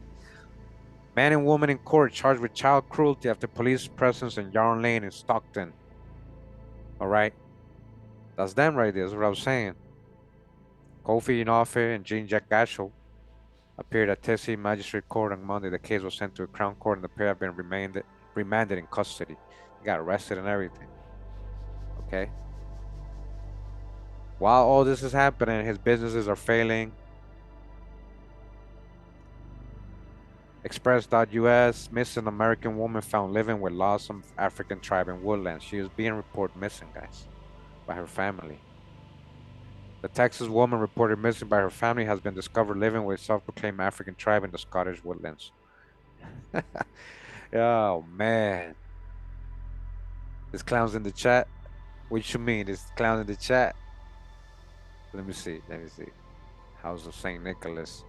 Bro, you got to stop thinking everybody learn. Hold on. Learn Black European. From you. Just stop it already. What? What the hell are you talking about? Look at House of St. Nicholas being a little salty little punk. Coming over here. I didn't learn. I don't care. When did I say House of St. Nicholas learned all of Black history, Black people history in Europe from me? When the hell did I say that, man? Get out of here with your whack-ass jealousy, man. You guys are so envious and jealousy. You guys can't hold it. I'm talking about something totally different, and you come attack me like, what does this have to do with what the hell you're talking about? Y'all are so salty and whack. Whack Kingdom. That's probably him right here, too. He created another account. Look, no one sole person knows the truth. There's thousands of people showing it. See, he's saying the same thing that St. Nicholas House just... Too late, man. We know it's you with your corny. I'm not even like, listen, man, get out of my channel, man. You're a cornball, man. Cornball, man. Go to the woods with King Ahihi, man. Go to the woods with him, man. Get all the foolish people together. Get out of my channel, punk. All right, you gone. Salty ass dude come out of nowhere talking about something totally different. Like, what are you talking about? Who said anything about me being the only one teaching this? That's how you think of me. That's your evil, hateful ass heart, man. Your jealous, envious, sinful ass mind, man. Envious and jealous, man. You're such a hater, man. Nobody's even talking about anything like that. Nobody's saying I'm the best, I'm the one, I'm the only one. Yeah, man, you're a cornball, man. Cornball. Get mad, I don't care what you do, man. And anybody who thinks just like him and knows him. All of y'all, man. Go kick some rocks, man. You're just like Nino. Y'all just like Nino, man. Y'all just like Nino, no different, man. No different. Talking about that evil heart, that evil mind. No different. Not just because you're not out there doing creating cults in the forest and tricking people doesn't mean you're not. Just like you got evil mind, you're evil-minded people, man. Mind your damn business, man. Nobody's talking about you, man. Get out of here. Evil-minded people, man. Evil-minded people, y'all all the same. You're just like Nino over here. You're just like Nino over here. Who's Nino? Meet Nino, Ghana's opera singer. Yo, Nino! This ain't Dane channel. This ain't nobody's channel, Dad. This ain't nope. Ghanaian music is well known for such genres as high life, hip life, and gospel, right? But one Kumasi-born artist, so he's from Kumasi. Artist is bucking that trend. So where's your people from? You're from Kumasi. I got a whole series called Africans Not From Africa. You want to claim Jacob, huh?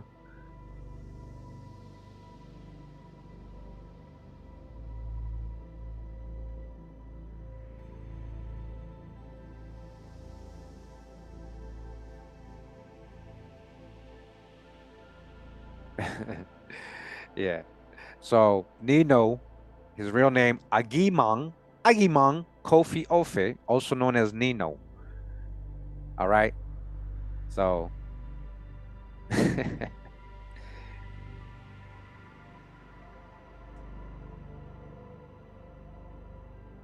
at that. Kubala Kingdom. That's his channel. He got 1,000 subscribers.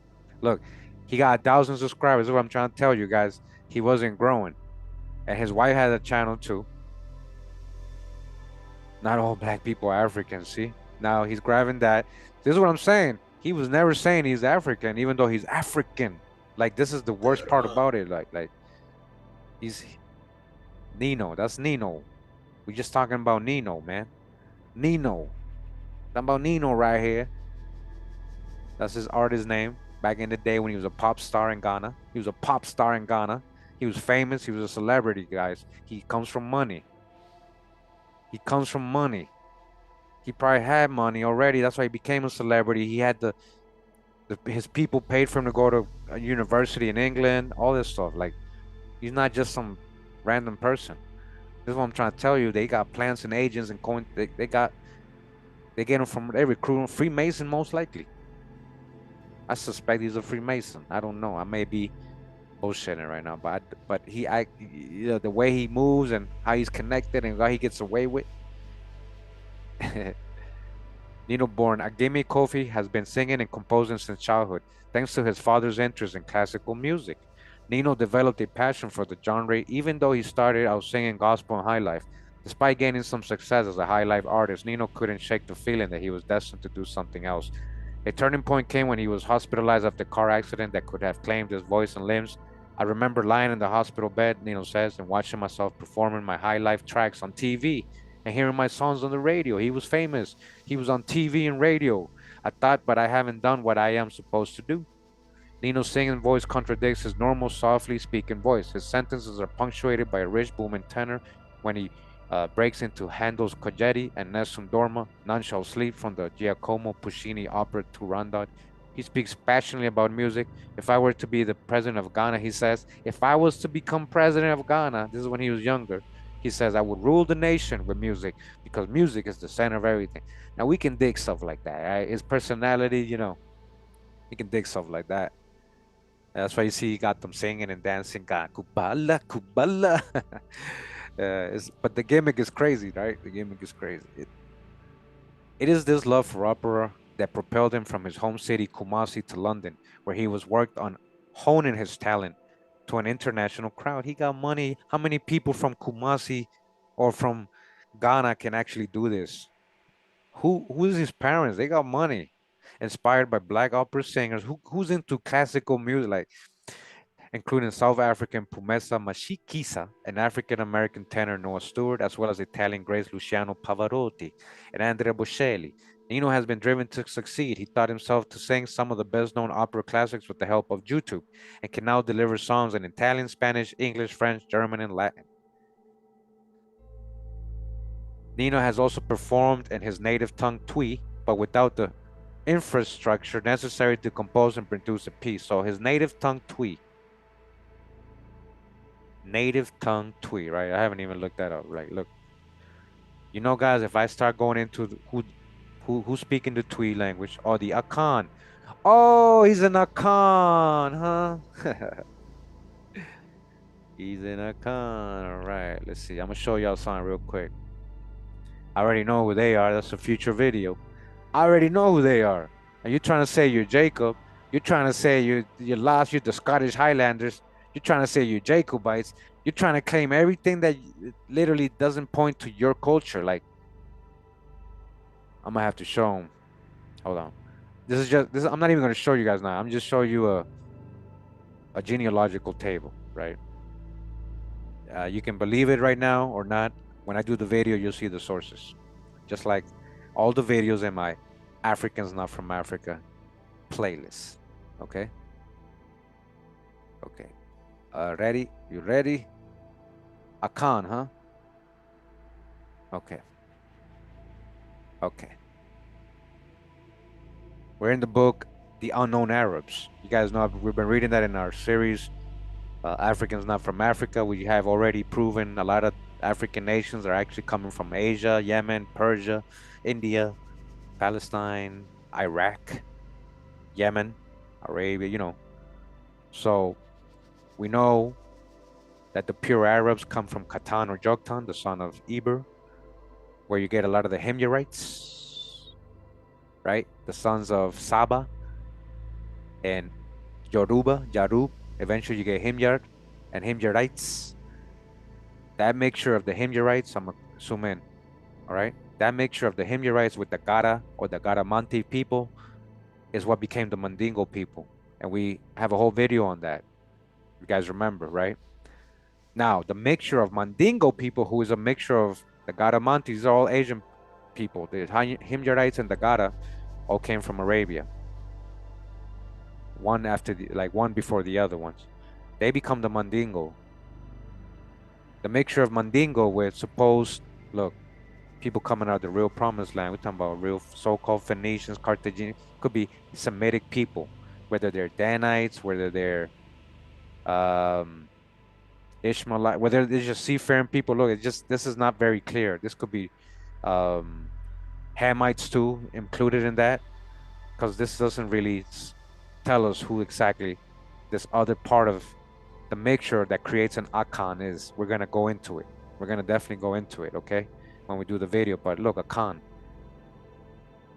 So maybe through this side, if he can trace it, if he does the tracing, maybe we can take it more serious. I want to see, but how does that even trace to Jacobites in Scotland? So, okay, let's just remember that. So, future video, I'm going to show you that on the Akan people. Okay, so native Twi, the most popular language in Ghana, and the principal native language of the Akan people. Okay, so that's really what he really is. Okay, that's really who he really is, right? Let's just watch this video real quick. Hold on.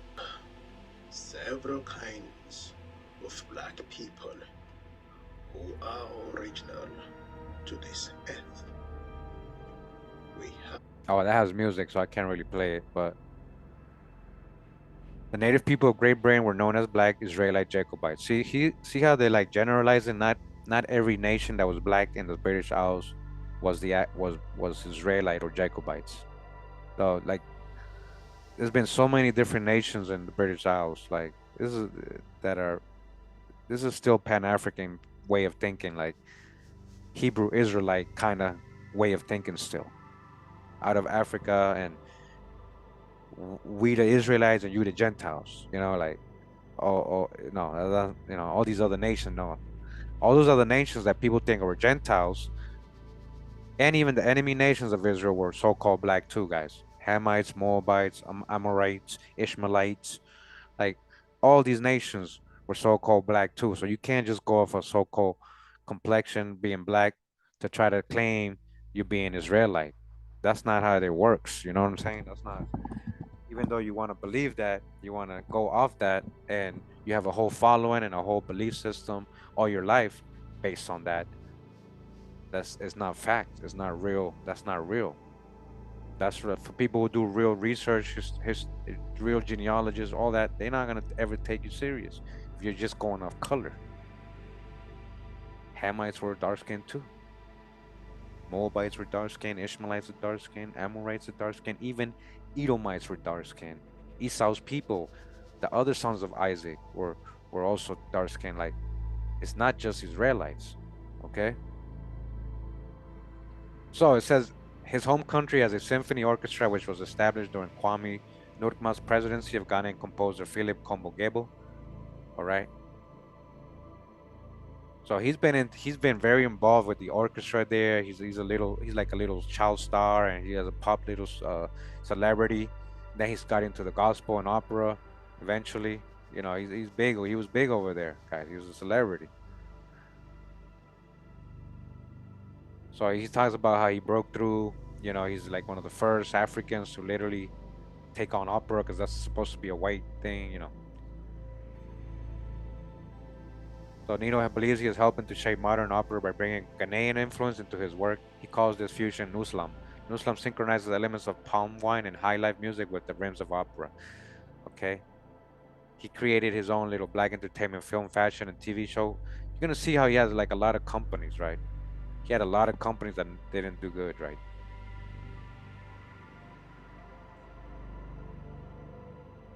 The king of a tribal community who claims to be the Messiah, you know. You see? So he went from pop star to this. Okay. Agwami Kofiofe. Yeah.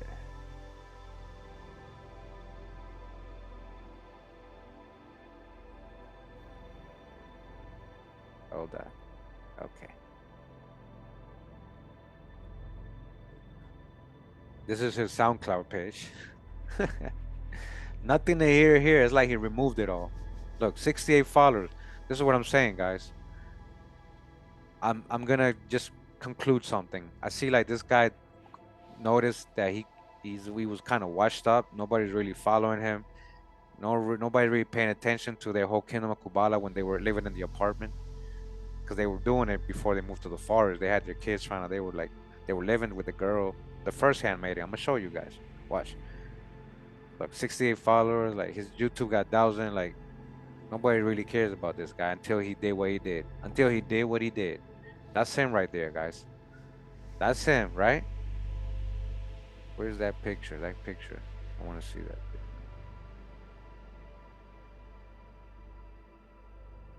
There we go, right here.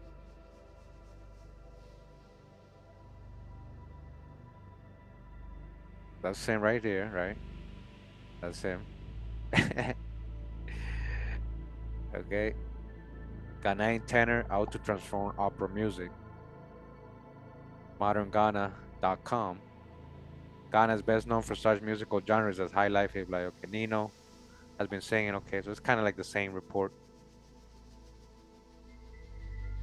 It says as softly spoken as Nino is, his singing voice is a clear contradiction. His sentences are punctuated by a rich booming tenor. When he breaks into Handel's Kojeri or Nessun Dorma, None Shall Sleep, from the Giacomo Puccini's opera Turandot, just to hammer home his point, his passion is infectious. All right. He's known. He's known in Ghana. They're looking at him right now like, what the hell happened to him? Like, why is he doing that? We know he's from down the street. He's a con. What's he talking about?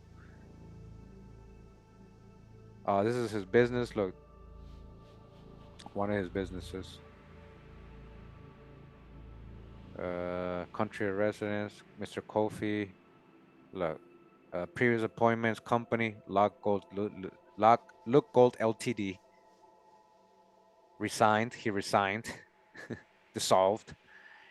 Okay. Northern Bridge Ltd. He was creating fake companies, guys. Like this is, I know this stuff because they do a lot of scam offices here in Costa Rica, and they money launder, and they do. This is the same kind of stuff. Looks just like it, right? So he resigned from that. That got dissolved too, right? And that's not just. This is a lot. There's actually a lot. He just be like. Black Gold.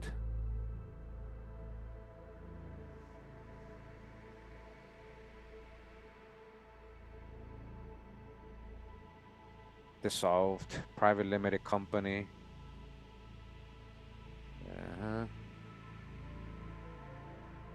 Yep. Failed businessman, huh? Well, he's having more success now. Nino, the new kid on the block, gears up for album launch. The new kid on the Ghanaian music scene, Agiman Kofi Ofe, aka Nino, would soon unleash a collection of soul-inspiring, heartwarming, thrilling, and danceable songs on an album that promises to take this country by storm. This is from 2012. Back then when he wasn't even thinking about being no messiah, right? Right?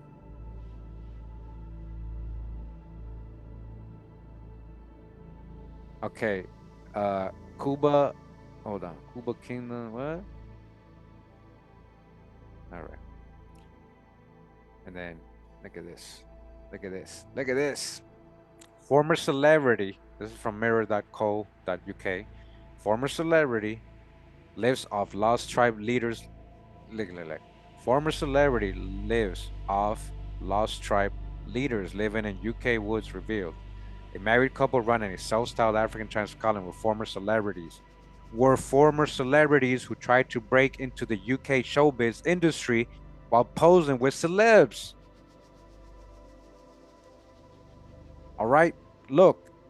And everybody in the beginning was like, why you laughing at him? Why you shouldn't? I'm like, because clowns are funny to me. Scammers are clowns to me.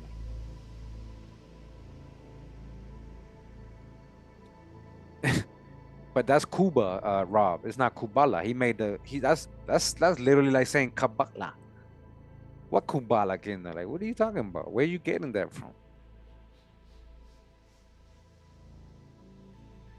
A former celebrity was swapped the glitz and glam for life in the lost tribe living in the woods of UK.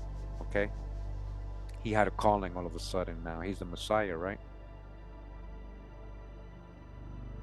The self-styled African tribe living in Scottish woodlands shocked the public after it was revealed a missing American waitress fled Texas to join the kingdom of Kubala with her 1-year-old daughter.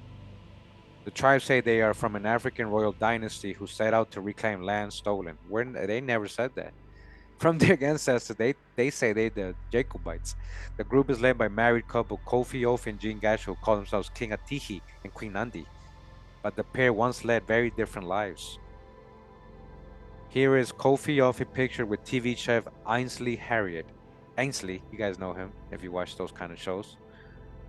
See, so he took a lot of pictures of celebrity and said, hey, I'm in the high life. I'm a celebrity. Like, look. So he was trying to get the clout. Like, this is a straight clout chaser guy, like a literal career clout chaser. And he makes money off clout chasing. Like, this is a career. He could sing, yeah. Like, we'll see. I'm going to show a little bit of his singing. Before claiming to be the true rulers of Scotland, he says he's the last king of Scotland. Offa and Gasho tried to make a name for themselves in the world of UK showbiz. It didn't work. This is what I'm trying to tell you. It didn't work. Offa, a opera tenor, shared pictures of him meeting famous TV chef Ainsley Harriott and singer Beverly Knight. The singer even took pictures of himself meeting former Chelsea and Real Madrid footballer Michael Essien. Right? Look, I know people. That's me. Look at him. He got the turban on. What happened to the feathers? What happened to the clothes? Why weren't you the Messiah there? Because they wouldn't have let your ass in there. They would have kicked your ass out if you went in there with that, man. With that nonsense, man. Knowing well who you are, man. They would have like, come on, man. The same people probably looking at you now like, damn, what happened? Like, damn, that dude's straight scamming people. In 2014, Offa was seen performing Puccini's Nessun Dorma at the Black Entertainment Film, Fashion, Television, Sports Award. Gosh, he hosted that. He created that event with his money. He hosted that. And that's why he came up on that. He won an award.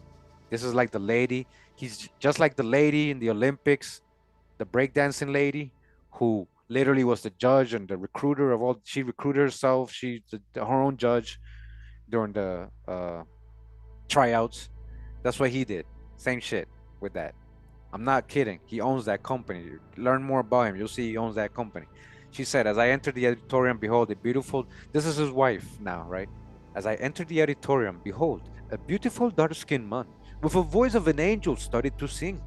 My eyes started to well up because I had never heard such a healing voice. I cried as he sang. I cried because his voice spoke to me, like he was singing just for me. That's what she really fell in love. That's what got him to sing. He's slick.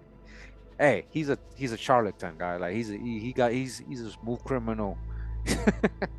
Too smooth sometimes. Too smooth for the good to be good. You know, too smooth to be good.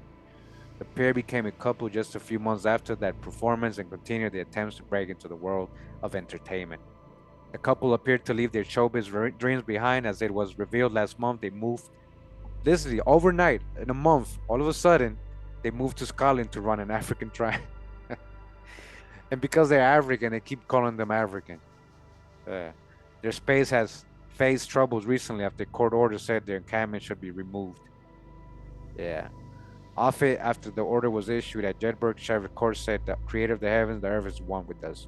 We are not afraid of whatever court the so-called court has granted. The tribe has since been served. All right. And yeah, homegirl.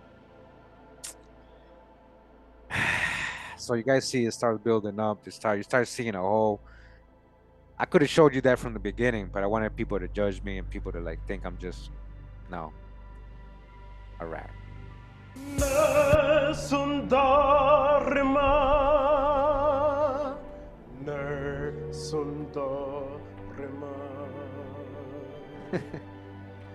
Tu pura principessa, nella tua fredda stanza. All right. I don't want to get a copyright. I hope I don't get a copyright, but you guys hear, right? That's him. That's him, right? I want to zoom in. Look at the comments. Look at the comments. One person said, "Is this the same man that is now proclaiming to be the king of Kubala in Scotland woodlands? This is oddly fascinating." My girl Kukua, Kofi, I'm proud of you. Kofi, man. People don't even know, man. People don't even know. That's 12 years ago. This is more recent. That's funny. That's him, man. That's him, man. A truth about Queen Jean Gasho, who lives in the Scottish woods with her husband Kofi and her handmaiden Cara Taylor. All right. You see? Uh-huh.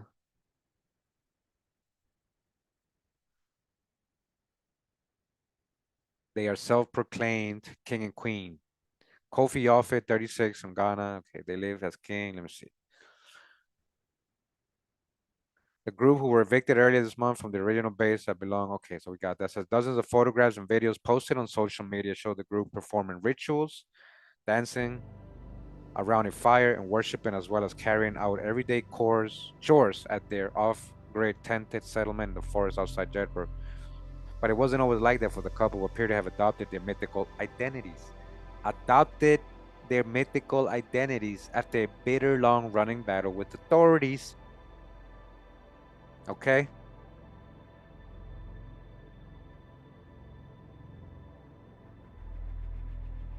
Images dating back to earlier times show the couple leading an apparently ordinary suburban lifestyle, celebrating family occasions and recording everyday events. They didn't make it, guys. I think there is some mental health stuff going on because of the trauma of not being able to be as successful in his own eyes. Or he's just part of the team, Freemasonic plant. They don't care about what they look like. They making money. They good. They're about to get paid. They are getting paid.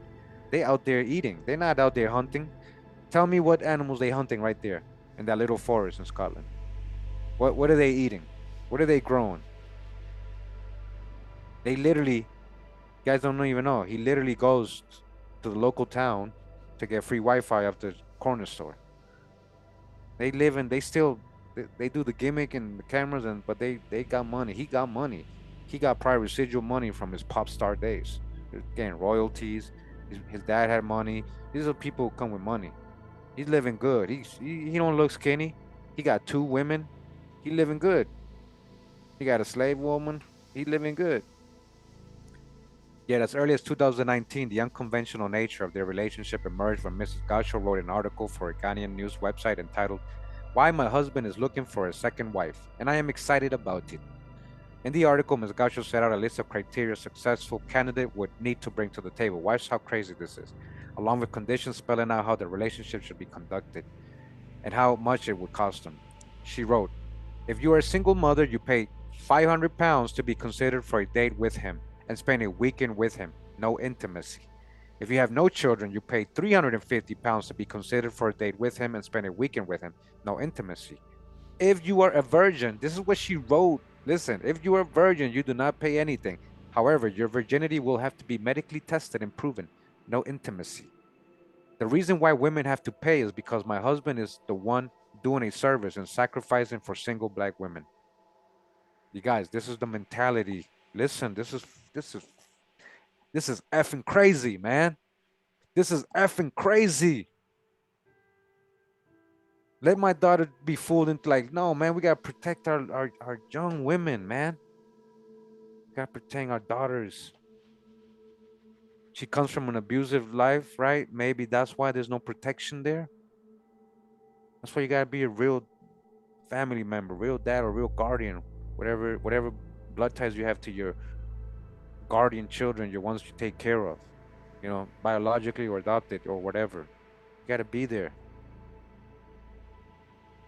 They're saying they so you understand. So literally Taylor had to pay him. If you are a single mother, she paid him £500 to be able to be there.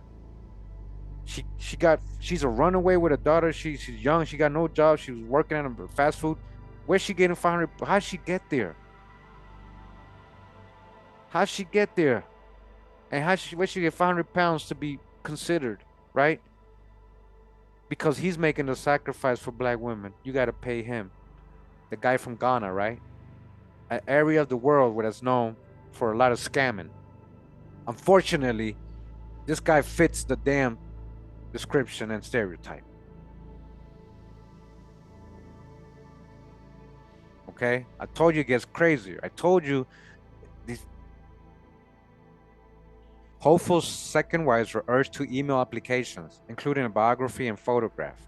Ms. Gotcha continued, the successful candidate will become my husband's wife and have a private marriage ceremony, but will not hold a legal marriage certificate. All right? You don't own shit. You're just a pretend wife. Am I threatened or nervous? Of course not. I am a very confident woman in my own right. I don't mind sharing. My husband has more than enough love in him. I am actually super excited because it means I will have a companion and a helper. Giving more details to potential recruits, she added, women interested in joining our family will have to pay their way. We are not in a position to feed or look after women who want to be his second wife. You have to be between 25 years and 35 years of age, even though the last two recruits, 20 and under. If you're a single mother, you have to have a minimum of 2 children. They let Taylor in with 1. You have to be able to provide for yourself financially. He will take care of your emotional, social, and conjugal needs. You're going to be a mistress. My husband will hold the interviews, and the woman who will be selected will go on a date with him. And out of these successful candidates, he will select his wife with my help, but it will be his choice. I will treat the successful candidate as my sister, but she has to know her place that she will be a second wife. She has to be submissive to him, but she will be loved and cherished deeply by her husband, and she will never lack affection or his attention. She will later go on and say of her relationship, yes, we do believe in polygamy, hence my lord husband does have other wives. Miss Gacho, who claims to be an author, an artist, and has written numerous rambling blogs, told how she was already a mother of 4 children when she met Mr. Ofe. She had more children while she was with him then, because not all the kids are his, I think. She claimed that she had previously married a Zimbabwean man against the wishes of her father, who she says was a wealthy, powerful man.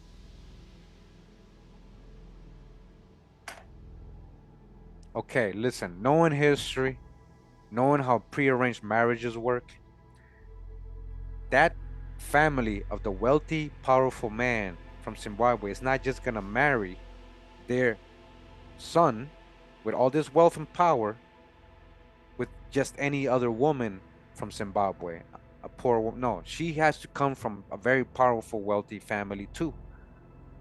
This is how this is how it really works. So his wife also has a background that they are totally leaving out. She married, forced marriage, arranged, meaning she's from a wealthy family too. They don't just marry any family, guys. Come on now. You know the daily. Hey, Ali Davis, you over here talking about things we already know. In the beginning, I saw you in the beginning comment too. Do you feel a certain way about what we're showing about these people's fakeness, scam? I know the tribe of Judah was one of the 12 tribes of Israel. We know that. What about that? That has nothing to do with what we're talking about today. Okay? With all respect. We're talking about specific people pretending to be something they're not, using the research we've been doing, all this hard work we've been doing the last 8 years, and making a mockery of it. Making a mockery of it.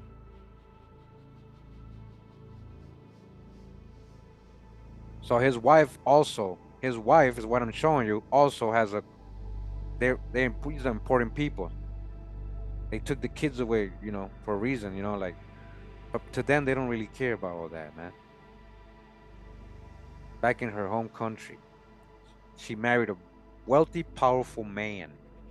Okay, what happened to all that wealth? What happened to that relationship? That was his wife, right? In one blog post, Ms. Gasha told how her father sent her to the UK. Her father sent her to the UK. These are people with money.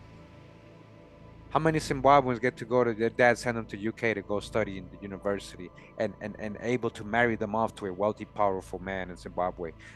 You ain't bullshitting me. You come from a wealthy family. Your dad's important. Your dad's wealthy too. You come from money. Both of you come from money. They both come from money, guys. They both come from money. They're taking advantage of these people who are literally coming from low-income families in the States, who might have more real Jacobite Hebrew, is Semitic blood, more, closer, and recent, and they're being taken advantage by these people, right? These people who have a background, these are rich people. They have handlers who put them up to this. That's what I think, After arriving in the UK in 2000, she is thought to have gone to a graduate as psychiatric nurse. After studying at Eshel University, people with degrees, people who had money go to finish college, she had a normal life. You should have seen all the stuff I ran into with them, people talking about them that knew them, guys. Gossiping. Like, girl, I think I'm going to show you. I think I saved one of those. Girl, you don't know what she's doing now. Man. She claimed to be in a previous marriage for 12 years before filing divorce. She claims to have had the 3 children with her first husband and another child with the second man. Meanwhile, her husband, who was born Agiman Kofi Ofe and was nicknamed Nino, is believed to have studied at the private Valley View University in his hometown of Kumasi. These people that got education, they got degrees, it's not. So what he's doing, like, it just don't make sense. International tuition fees are super expensive, for real. With his powerful tenor voice, he began making a name for himself in his homeland and traveled to London in the hope of becoming an opera singer. He is said to have had a short-lived marketing career after setting up a firm called Black British Entertainment before setting up a property business in the Northeast. Ms. Gacho boosted her husband had a portfolio of almost 20 properties that included luxury service apartments as well as Airbnbs. Listen, shocked friends told how Ms. Gacho had been a loving mother who had helped run the business before her lifestyle changed. One African video blogger who followed the case said friends have classed her as a very hardworking woman. She was very classy. She was very classy. She's from money, guys. They from money. They had money. What happened to this woman who was running a property business here in the United Kingdom? She would share on her Facebook the properties that she would acquire and would do a makeover. Jean suddenly changed from who she was, a mother that was buying pets for her children, having special gatherings. Jean would always take care of her children, go out to the park, share happy moments, birthdays on her Facebook page. She would go out for meals with her children, You know, how could a young woman who was ambitious with dreams, renovating properties with her husband, suddenly desire power to be worshipped by the other human beings? Good question. Hey, Ali, listen. You're being very ignorant because you either left, you either was here in the beginning, you left, and you just came back now talking about he said he's from King David, and you believe him, and you believe he's from just because somebody tells you, yo, okay, I'm gonna tell you, Ali, I'm from King David. Worship me. I'm the Messiah, Ali. I'm the Messiah. Worship me. I'm from King David, Ali. Are you gonna do that? Are you gonna believe me just because I'm saying it, Ali? Oh, you believe him because he sounds like he's saying the truth because he's talking about black people were there and because you like that whole black Pan African black stuff, right? Is that that's why you're here trying to make this you're making no point, Ali. You're embarrassing yourself, actually, really. With all respect, I'm sorry I have to talk to people like this sometimes, but people need to be told. People need to hear it sometimes. Because if their friends don't do it, their loved ones don't do it, the people actually should be doing it. I guess I gotta do it. Like your loved ones should be telling you, being real with you. Like you're embarrassing yourself right now. So you believe this dude is actually, when I just showed you, he's from Ghana, from the account. Where, how does he go back?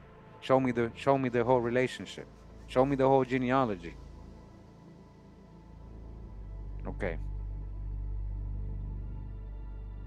Use some discernment, man. Stop following people, man. Like, for real. If you're young, Ali, I'm sorry. I apologize. If you're just not into like history, you don't watch me and you don't know what's going, like, I'm sorry, I apologize. But you gotta sometimes just try to listen and understand what we're showing you. Okay? Okay. She's not really trolling because she's not talking. She's just making very bad points, and she don't realize what she's saying. Like talking about, he said he's from King David. Just so what? It's because he can say he's from a pink flying elephant. I don't know. You're gonna believe him then? There's people who say they're dogs. You're gonna believe them? They say they dog. They live like a dog. They want people to walk them like a dog. Okay. Like I said, people have mental health problems sometimes too. This is the stuff you gotta be analyze when you see people like this. Like, what is up? It's either that or he's a plant. There's no other, like, you're not gonna go and do this stuff knowing you have a whole history showing that you're not what you say you are, and then you're grabbing the info we've been using learning last 8 years, re like mixing it all up, throwing some Pan-African stuff in there, some, you know, Hebrew Israelite stuff, and then just making yourself the Messiah. Like, come on. I'm gonna continue reading.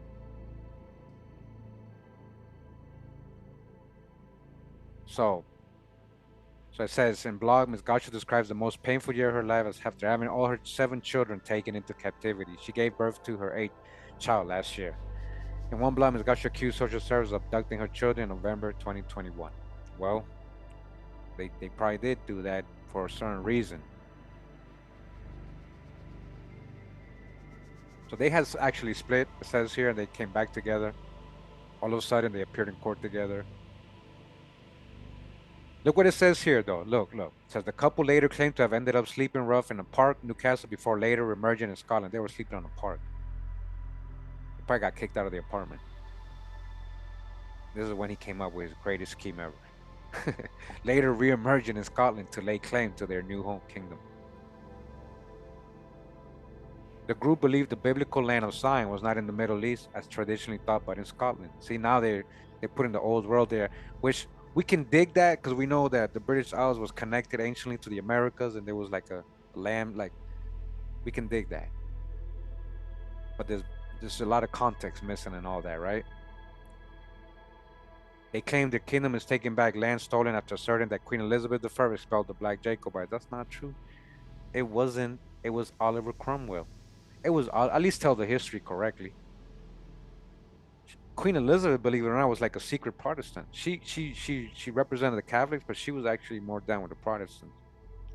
And that's why she did business with Morocco. She had the Morocco English Alliance, and she was really down a lot with the Huguenots and all these merchants and all that, the Sephardic Jews, all that. We've done the history. We've done the sources. Okay, the group claims Mr. Ofe is the Messiah and a descendant of King David, just like Ali. Ali is one of those people. Ali literally believes he's the Messiah. Ali, that's the only thing I can conclude from what you're telling me, because you believe he's actually a descendant. And if he is, okay, show me. And if he is, who says that makes you the Messiah? Just because you're from King David. Many people are from King David. Does that make them all the Messiahs? Either way, he hasn't proven that part. We're not even conjecturing right now. Okay? And that his prophecy foretold that he would tell his people to reclaim their land after 400 years. He's using the biblical stuff right here. In one video on her Facebook page, Ms. Gaucho is seen fanning Mr. Ofe in a peacock feather while he appears to be in a trance. She says, "Oh, hail, King of the North." Oh, hell, that's the video we saw, right? Earlier. Where did it go? Again, this is his channel. Wow. Wait, where's his shorts? He must have it in here. Where he says black power, black power, black power. Yeah, they weren't getting no views. They still not getting no views, even with their publicity stunt they're doing now. They still not getting. They might get some views now, though. Unfortunately, even though I'm talking about them, they are gonna get some clout because of this. That's why I try not to talk about too many things, because it brings the wrong clout, right? So you guys get it, right? It says the old world has gone. It's now all about eating pasta in the wilderness. Kubala, Kubala. They literally get quoting her. They quoting her. She literally said that. She literally said that. They claim, I said the adventure was not gone entirely smooth. They claim the first camp was razed to the ground. Okay, yet they have, they can use a free, okay. Yet they have also been relying on locals who have provided food and provisions. Well, Mr. Alfe has reportedly spent much of his time standing outside the local co-op supermarket, making use of his free Wi-Fi. Yo, he's the Messiah, but he needs Wi-Fi though, right? They still need their Wi-Fi. The Messiah needs his Wi-Fi too. All right? The Messiah and the Queen need their Wi-Fi. You know, the Kingdom of Kubala gotta have Wi-Fi. All right, guys? They gotta have Wi-Fi. We in 2025, the Kingdom of Kubala gotta have Wi-Fi, you know, even if it's somebody else's. In their most recent video posted, Ms. Gacho told how she had just taken delivery of new pillows made of Egyptian cotton, which are now in the couple's bedchamber. She said, "We are 100% benefits from Jehovah. We bypass the system and just go straight to the creator, straight to our bank accounts, our daddy, our creator, straight to the creator, her daddy." Her daddy, you get it? We bypass all that. I just go to my daddy. My daddy's a high degree Freemason. You know, so. As Gasha was joined by the king, who said, "Anyone who wants to experience the power of the god of Kubala, this is the place for you. All the chosen ones, all the black people who were deported from Great Britain." Okay, deported where? Let's talk real history. Deported where? To Ghana? I thought it was out of Africa. I didn't know it was into. I thought supposedly Africans were going to America, not being brought to Ghana. So these Jacobites and prisoners of war and these convicts and these indentured servants were bringing to the American colonies, not to Africa. Real history, right? From Scotland, not to Ghana. How does he relate to that? It's time to come home to enjoy the benefits of, yeah, he's talking to you guys. The real descendants of Scottish Highlanders, real descendants of Jacobites, not people who are claiming that, who got their own culture and history, and they can't hide that. How do they connect? Everything he says can be totally debunked, like so easily. That's what she said. Ali, you're like 10 minutes late every time. Hold on. Let's just breathe for today. Just sit back and relax. You're not blocked. You're just timed out for the day. You're like 10 minutes late too every time. Anyways. Says the Daily Mail told how concerned relatives reported Miss Taylor missing along with her 1-year-old daughter in May after she vanished. Her aunt Vendora Skinner told the Daily Mail her niece and the child were living with her in Cedar Hill, south of Dallas, before they suddenly left around May 23rd. That's the servant girl, right? She said the former fast food restaurant worker, poor people, right, low income, and high school graduate met the couple online, and began acting strangely before leaving America with her baby daughter. Her aunt was like, yo, I don't know what happened. The child is now in the care of the UK authorities. Her child got taken away, guys. And she's in the forest with these people, right? She's in the forest with these people. This is, okay, her child got taken away. And she's over here with them, chilling. You see this girl right here? You see the one on the right here? That's the first handmaiden. What happened to her? What happened to her, guys? Oh, she's dead, guys. Rest in peace. Sorry, sad story. She's not here no more. What happened? We'll get to that. Miss Taylor has insisted she is very happy with the king. Queen is not being abused and was never missing. Addressing the UK authorities, said, leave me alone. Okay, fine, leave you alone. Cool, whatever. Do what you want, man. But we know we know that shit. That's not real, and you're being fooled. Okay. Fake Chaka, free Chaka. What's this?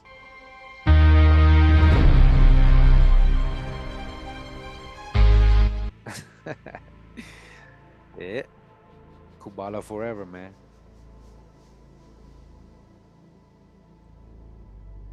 Even the king needs some Starlink Wi-Fi, for real.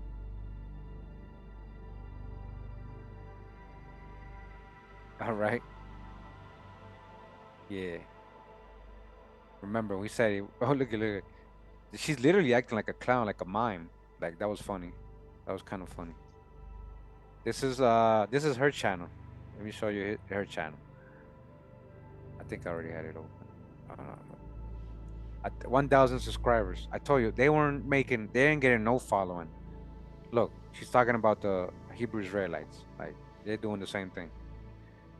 And then how her kids got taken and all that. I was watching some of these. It's just like, I didn't spend too much time. Like, it's just silly to me.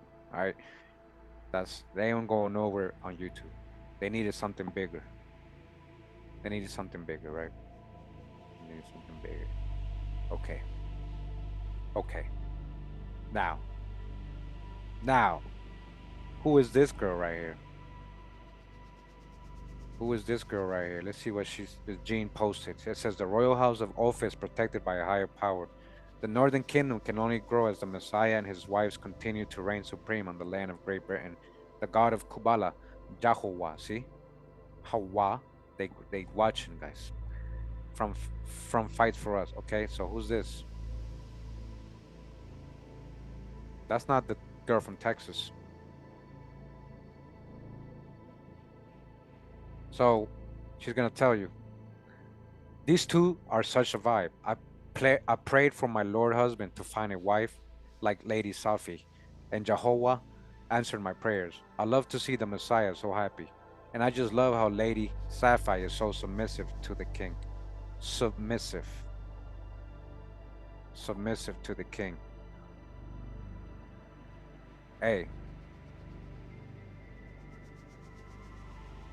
Okay, she's letting you tell. Submissive, right? That's okay. Hold on, guys. That's her. That's not the girl from Texas. This is the first handmaiden. All my life, I waited for a sister like Lord husband's second wife, while Zimbabweans say "Wakusira mumbe makudidi," implying it to be something negative. I am grateful to Jehovah for my tribe. This is true sisterhood. This is my support network. This is my shoulder to lean on. The queen and her lady. We share a husband. The king and Messiah. And we get to enjoy the glory and fruit of kingdom building, the rebirth of Kubala. Okay? Guess what, guys? She's also from the States. She was also young. She's no longer living.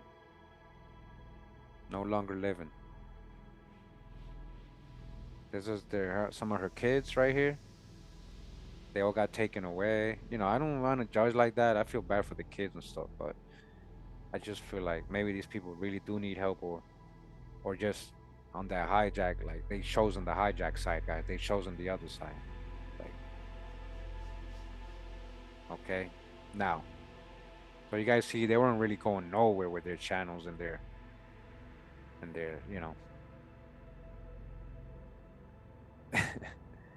yeah, leader. Hold on, hold on. So what happened to the first girl? Woman cursed by tribe in woods dies months later in horrific bus crash.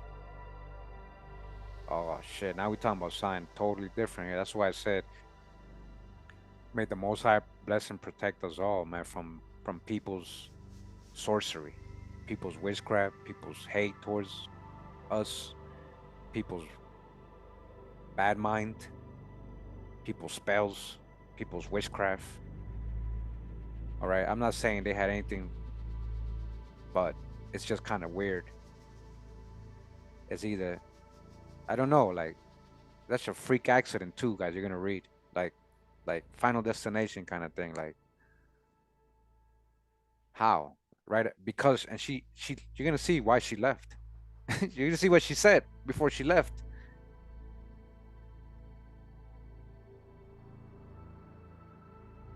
Okay.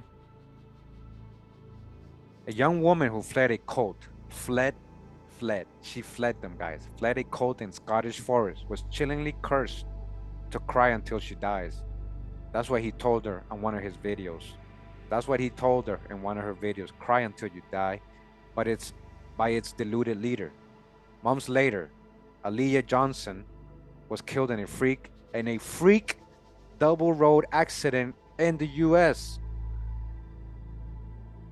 Did she get outed by the same people who are paying these people to do all this, to do all this charade? Did they put a spell on her? Did she commit suicide? This is crazy. It's not just like oh she no, it's a freak accident. The 20-year-old flew to the UK from Oklahoma.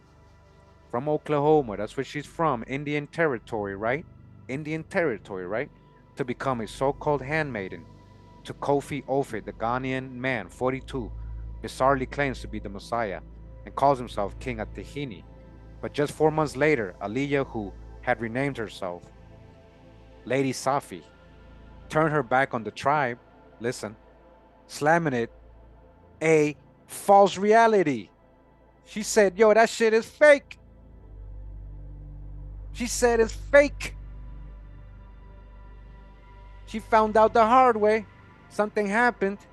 There was a video, I think, online showing them arguing on Facebook. You know, I was looking, I couldn't, you know, when I was doing the research and all this, I'm like, damn. Fake, false reality. It's fake. But she's no longer here, guys. In explosive footage, she's seen demanding her phone back and insisting on being called by her real name. That's the video I was talking about. They're trying to grab her phone. She's like, give me my phone back. She was probably trying to leave and call her parents. And like, nah, call me by my real name. I ain't no Lady Safi. Aaliyah. It's Aaliyah. It's not Kunta. It's Aaliyah.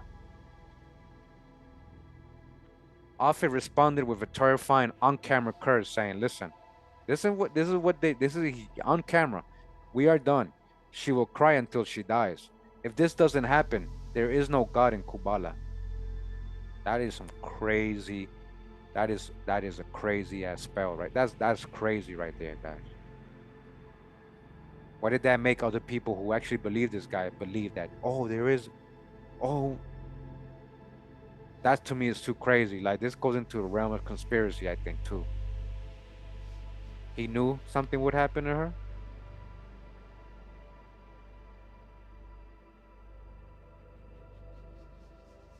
Look at. Months later, in January last year, Aaliyah was killed. She was killed. First hit by a car, and then struck by a bus in Oklahoma City, reports the Mall. They made sure. Aaliyah's heartbroken family says she was vulnerable and struggled with mental health issues. They took advantage of her. They took advantage. They took an advantage of people. I told you this shit gets crazy. A young person too. Come on now. And now she's not here. What happened? What did they do to her? Why is she not here? This this all seems so preventable to me. And then the other girl that's their handmaiden now, they said she comes from an abusive back, like they're taking advantage of certain type of people and women, young women, guys.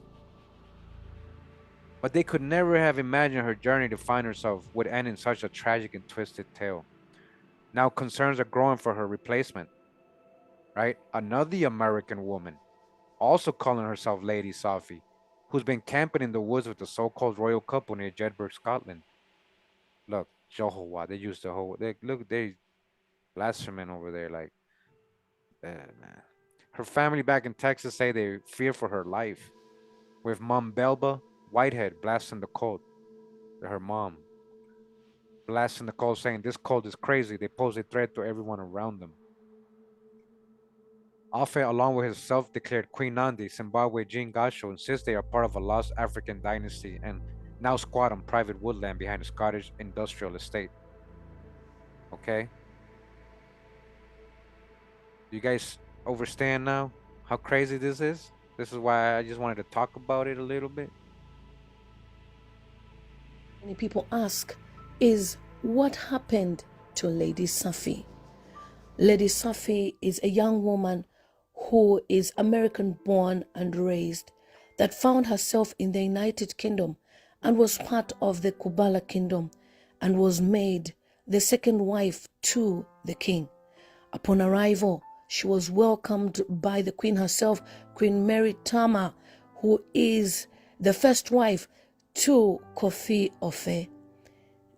This young lady, who was about 20 years old at that time, arrived in the United Kingdom and was part of anything that they were doing in the Kubala kingdom. The naive young lady was used and was even made to have a relationship with this Ghanaian man that calls himself the king and made her believe she was a queen of some sort.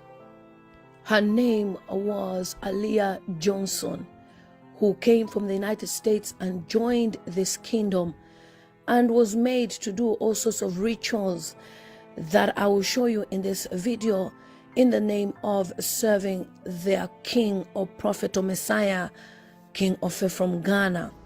But all I see is a group of people that were using this young lady to do the unthinkable. And her family is not happy about what happened to Lady Safi. Aliyah Johnson was a young teenager living her life in America, and she didn't think that one day she would find herself in the United Kingdom. But then she found herself in the UK and later on decided to leave, and that's where her ending started. Man, like I seeing the footage of her before, like it's a regular American so-called black girl, right? Like, how does it get to that? How does it get so far, guys? I'm trying to understand. You guys, if if you're saying you guys have the same cultural background as here, right? How does that happen to a person? Like, how does she go from thinking somebody's the Messiah, somebody from Africa, and how did there's a whole journey to that, and a lot of that is the fake info. A lot of that is from the fake info. A lot of these biased teachers and these, all these YouTube and the streets, and influencing these people, young people especially, giving them this like mixing up. Like I can't like, I just hope my info is not really the cause of harming anybody, and that's not the this is not what I want from bringing out this info so people can use it to do harmful things to others and make themselves create a cult. That's not what the intention ever was. So what I tell any young people hearing me right now is you guys got to be careful. You guys got to really don't be a follower, first of all, ever be a follower. Like, be your own leader, first of all. But you must have a lot of knowledge to be able to discern information, what people say. You got to be able to know and discern what can be true, what can be false, if people are legit, if they got a good heart or not. If you're so spiritual like you say you are, like these people, they promote themselves to be so spiritual.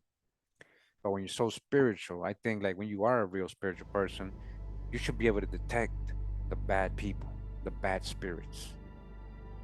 Because automatically, if you're a very high vibrating spiritual person, you're basically gonna block people like that automatically. But because you're opening yourself, you're like a portal, like you're to this fake vibration, to this false energy, you're attracting people like that into your life.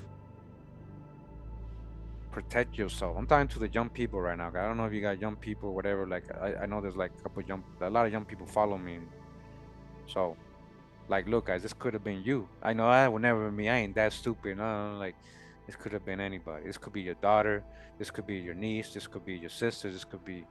I'm trying to tell you guys. Like, if it happens to people, like, look how easy these people like could just, be fooled and what happened to her? Why was it sudden she's not here with us? Let's keep going. It's just it saddens me, man. Like, and also the fact that they're using the info for that is like so bad for me. It's so, to me, it's such a sin. Like this is like for real devilish activities.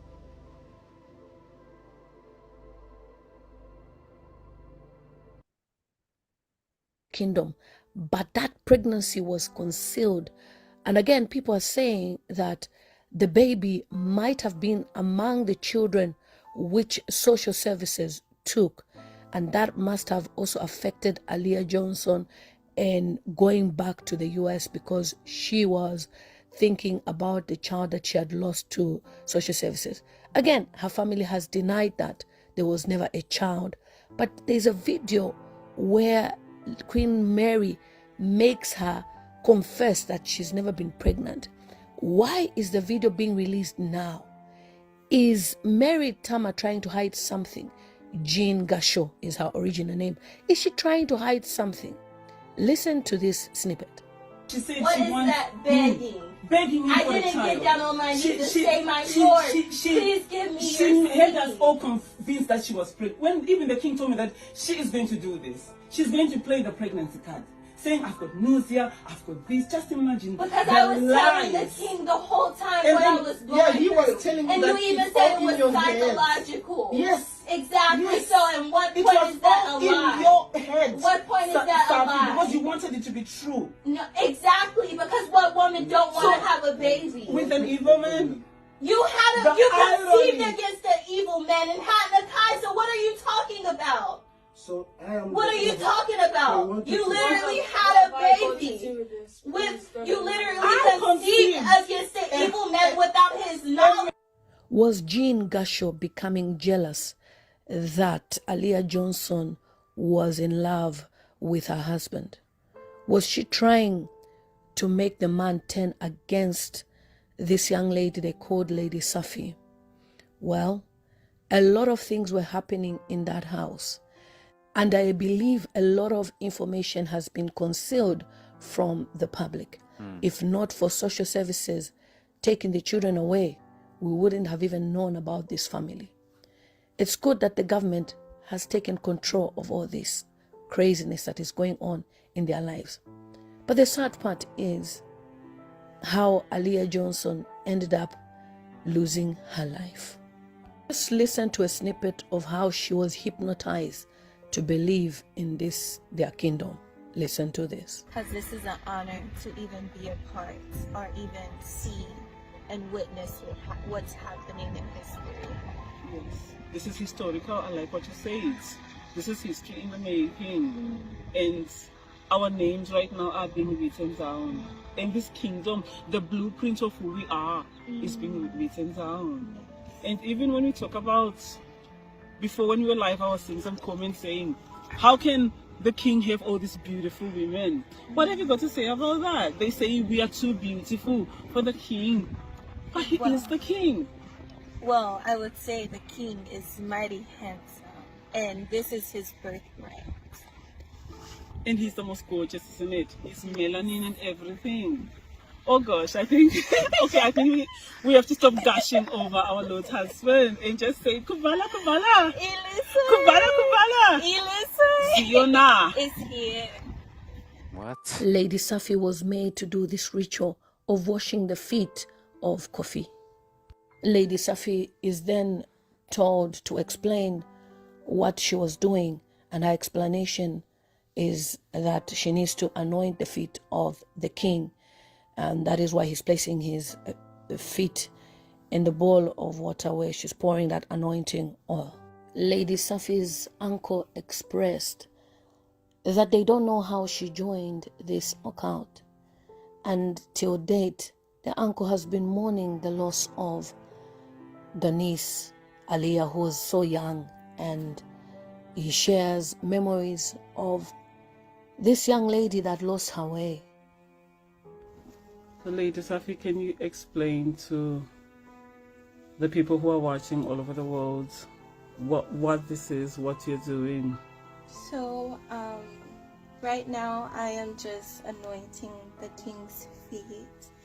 First I begin by washing his feet. And right here, this is the time to be delicate with it. Go slow, because this here is an anointing. And this just came to spirit today to just anoint his feet on our Sabbath day, which is very powerful to the God of Israel. We're just talking about Nino over here. We're just talking about Nino over here. All right, we're just talking about Nino over here. The king, the Messiah, Nino, the pop star, the Ghana man from Ghana. You see what's going on, guys? All right. You think it was a good thing I did this video just to bring awareness? And then read some of the comments here. It says, too sad. So sad. May God forgive them for what they did to the. Why forgive? Most High gonna come after them. And this story is big. Something deep happening inside the way I fear Nija or Ghana with Ubuloshi. Whoa, sad. The story keeps getting hotter and hotter. This is really sad, sad. Too bad she's no more. No time for repentance. Ah, this man is evil. He should be jailed or deported back to his country. Evil man. Mental health is real. Let's pay attention to our relatives battling with mental health, guys. This is what I'm trying to tell you. Bring awareness to that right now to you guys, you know? Because there's people out there. There's snakes out there, guys. You gotta be careful. We as her family didn't know about her going to another country as Aaliyah was 19, an adult. You see? Little did they know that she was initiated and sacrificed. Hey, I didn't say it. I didn't say it. Her demise is so unfair. I wish she had a chance. Man, very sad indeed. Such a vibrant young lady. It says they're from my local area. They have been to court and now separated by the authorities. Gene is in Durham and he is in Darlington, I think. They abuse the people of our town. They abuse the people of our town. This is a black dude, right? They were racist and disgusting. I feel sorry for the young girl, Jean. Never used to be like that either. She used to be normal. The wife wasn't like that. It's all they're acting right now. Yeah, there's a lot of comments here. I should have kept the one with they were gossiping about her. It got crazy.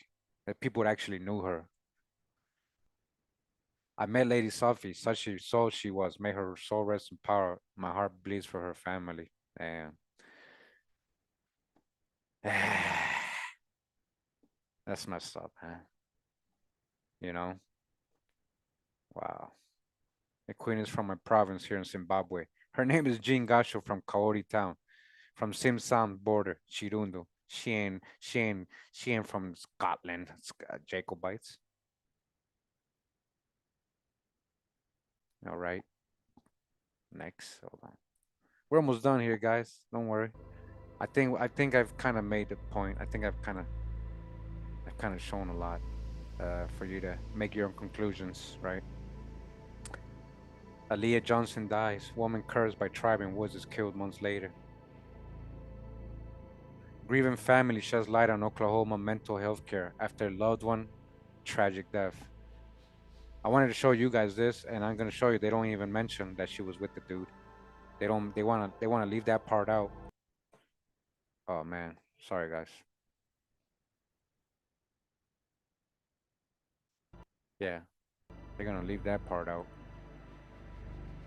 Last week, Fox 25's Katie Arata spoke with her brother and sister. Katie, what they have to say? Well, Adam, Aaliyah. Thank you, Jack. Well, new tonight, a family speaking out after their loved one, Aaliyah Johnson, was hit and killed by a vehicle and an Embark bus last week. Fox 25's Katie Arata spoke with her brother and sister. Katie, what they have to say? Well, Adam, Aaliyah Johnson was only 20 years old and tragically lost her life last week. Her family members say her death could have been prevented if mental health care was more accessible in Oklahoma. She was beautiful, man. Her laugh was crazy. It was contagious. She was very funny. She loved people. Aaliyah Johnson's siblings describing their sister, who was tragically taken too soon. On January 3rd, Johnson was hit by a car and then an Embark bus when she was crossing the street on Northeast 23rd. Officials say she was pronounced dead on the scene. The news was devastating. And Loved ones say Aaliyah struggled with mental health issues and was battling them the day the accident happened. my sister did suffer from some mental health issues. Again, stuff that we as a family was trying to understand and deal with. Those close with Aaliyah say her fate could have been different if she would have been able to get the help she needed last week. We were aware that there were calls, the police were aware, or the authorities were aware. From my understanding, when we made contact, it was they had gotten multiple calls in regards to our sister, and yet they said she didn't meet the criteria. Her family now working to bring awareness to mental health accessibility and its importance. Again, it was devastating, and we just really want to get her story out, just spreading the light on just getting people being able to get help when needed. Aaliyah's family has set up a GoFundMe page to help pay for her burial and service. If you'd like to donate, we have a link to it on our website, okcfox.com. Reporting live in studio, Katie Arata, Fox 25 News. All right, guys.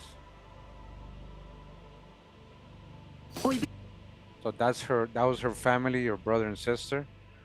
Family speaking out after their loved one, 20-year-old Aaliyah Johnson, was fatally struck by a vehicle, like a freak accident, guys. A car and then a bus. On both sides of it, like it's crazy. Her family members say her death could have been prevented if mental health care was more accessible in Oklahoma. How does somebody just get up and go? And remember, she had to pay. I don't think she had a child, so she only paid 350 pounds, not the 500, but she had to pay the dude to go over there, and then she began the haymaking. She obviously found out the truth. She found out the hard way. She said, "You guys are fake." She had a fight with them. She left. He threatened her. He gave her bad wishes. Like he cursed her, literally. That's a spell. That's witchcraft. He literally cursed her. Why would he say something like that?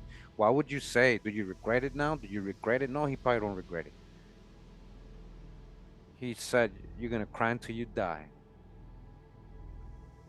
She loved people. Look how she was beautiful. Her laugh, the laugh was crazy. It was contagious. And said Johnson, older brother, she was very funny. She loved people. Johnson's little sister, Tiana, said they left out the part that she went over there in this whole article right here. They pronounced her dead on the scene. The news was devastating, Shaver said. There's Aaliyah struggles with mental health issues and was battling them the day the accident happened. Why? That made her even worse. Imagine that she's already going through stuff. She goes over there and gets manipulated even more. She gets taken advantage, and she comes back even worse, probably. Like I mean, I don't know how that she just passed away either way, and it could lead to a lot of conspiracies. Honestly, it could lead to a lot of conspiracies. You know. And let me just see what I got here. Huh. Let's just hear from Homeboy one more time. Take it away, Nino. Bhakti herald angels sing, glory to the newborn King, peace on earth and mercy mild, cold and sickness reconciled. Joyful, O ye nations, rise, join the triumph of the skies, with angelic host proclaim, Christ Let me take a is born in Bethlehem. He said, let me get a sip so I can continue singing. All right, here we go again. Heralds, angels sing, glory to the newborn King, glory to the new. A glory to the newborn King. Man, if he can do it, I can do it. Damn, that's all you gotta do to be an opera star in Ghana. Damn, I'm in the wrong country. I gotta go to Ghana, man. I'll be the next opera hit, dog. I'll be the next opera hit. Woo! Let's give a round of applause for Nino. Nino, you fooled everybody except us, Nino. You fooling everybody except us, Nino.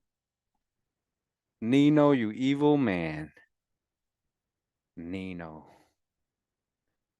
Nino, Nino, Nino. You little funny guy. Nino, Nino, Nino. Ha. Ha, ha, ha, ha. Yeah.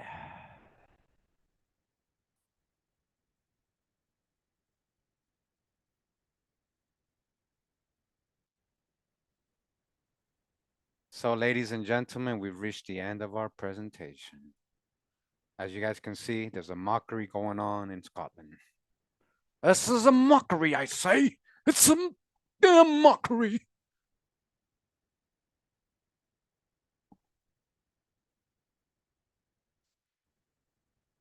Yeah. It sucks. Like it's messed up. All right. And we're gonna go out with two great little instrumentals, the ones we heard in the beginning, just to go with the vibes again. Shout out to the music producers, Science and Rob. They're both in the chat. Let them know. The first beat is by Rob. The second beat is by Science. All right. I hope you guys understood the point of this video. I hope that anybody that tries to use this to try to debunk me knows that it's not the same thing. And you're not debunking anything by debunking this guy. All right. Because we already proved all that. All that stuff that he claims, we already proved it, but we explained it correctly with context, correct research, correct details, correct people's names, correct genealogy. We showed the primary sources, the anthropology, everything. The chip manifest, all that. And none of them are leading to Ghana or Zimbabwe. I know what is, though, leading to Ghana and Zimbabwe. And it's coming from Arabia, it's coming from Asia. Okay? Rest in peace to Aaliyah, and protections for Miss Taylor and her family, at least for her family, right? We got to try to help out, at least through prayer. At least through prayer, right? Hopefully, this guy gets put in, like, he get exposed, like, for real, you know? Hope you guys, again, appreciate what I did. I just wanted to bring this to, I think it just needed to be talked about. In case anybody talks about it, I wanted to give my opinion about it and show the facts and show what's not a fact and have some context behind all of it, right? In my opinion, right? But yeah, shout out to Rob and Science for the beats that we're about to hear. Thank you for everybody that was tuned in live today. Thank you for being here, guys. Making time to be here. Appreciate all you guys coming through. All right. Shout out. I'll give you your Sunday back. All right. Mockery in Scotland. The Kingdom of Kubala dodged the hijack. That fake. It's fake. He's a scammer. Stop falling for it. Wake up. And he don't represent all so-called black folks. He don't talk for you guys, and he don't know what he's talking about, generalizing and being biased and adding falseness to his history, to his whole gimmick. He's a plant, and I think the chasers are involved. I think he's a plant, and I think the chasers are involved, and he's a plant. So dodge the hijack for real, all right? Because we in tune. We in tune. Shout out to Rob and Dre. Shout out to Signs for the music we're about to go out with. Hawaii. Robert Dre, bye.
Robert Dre.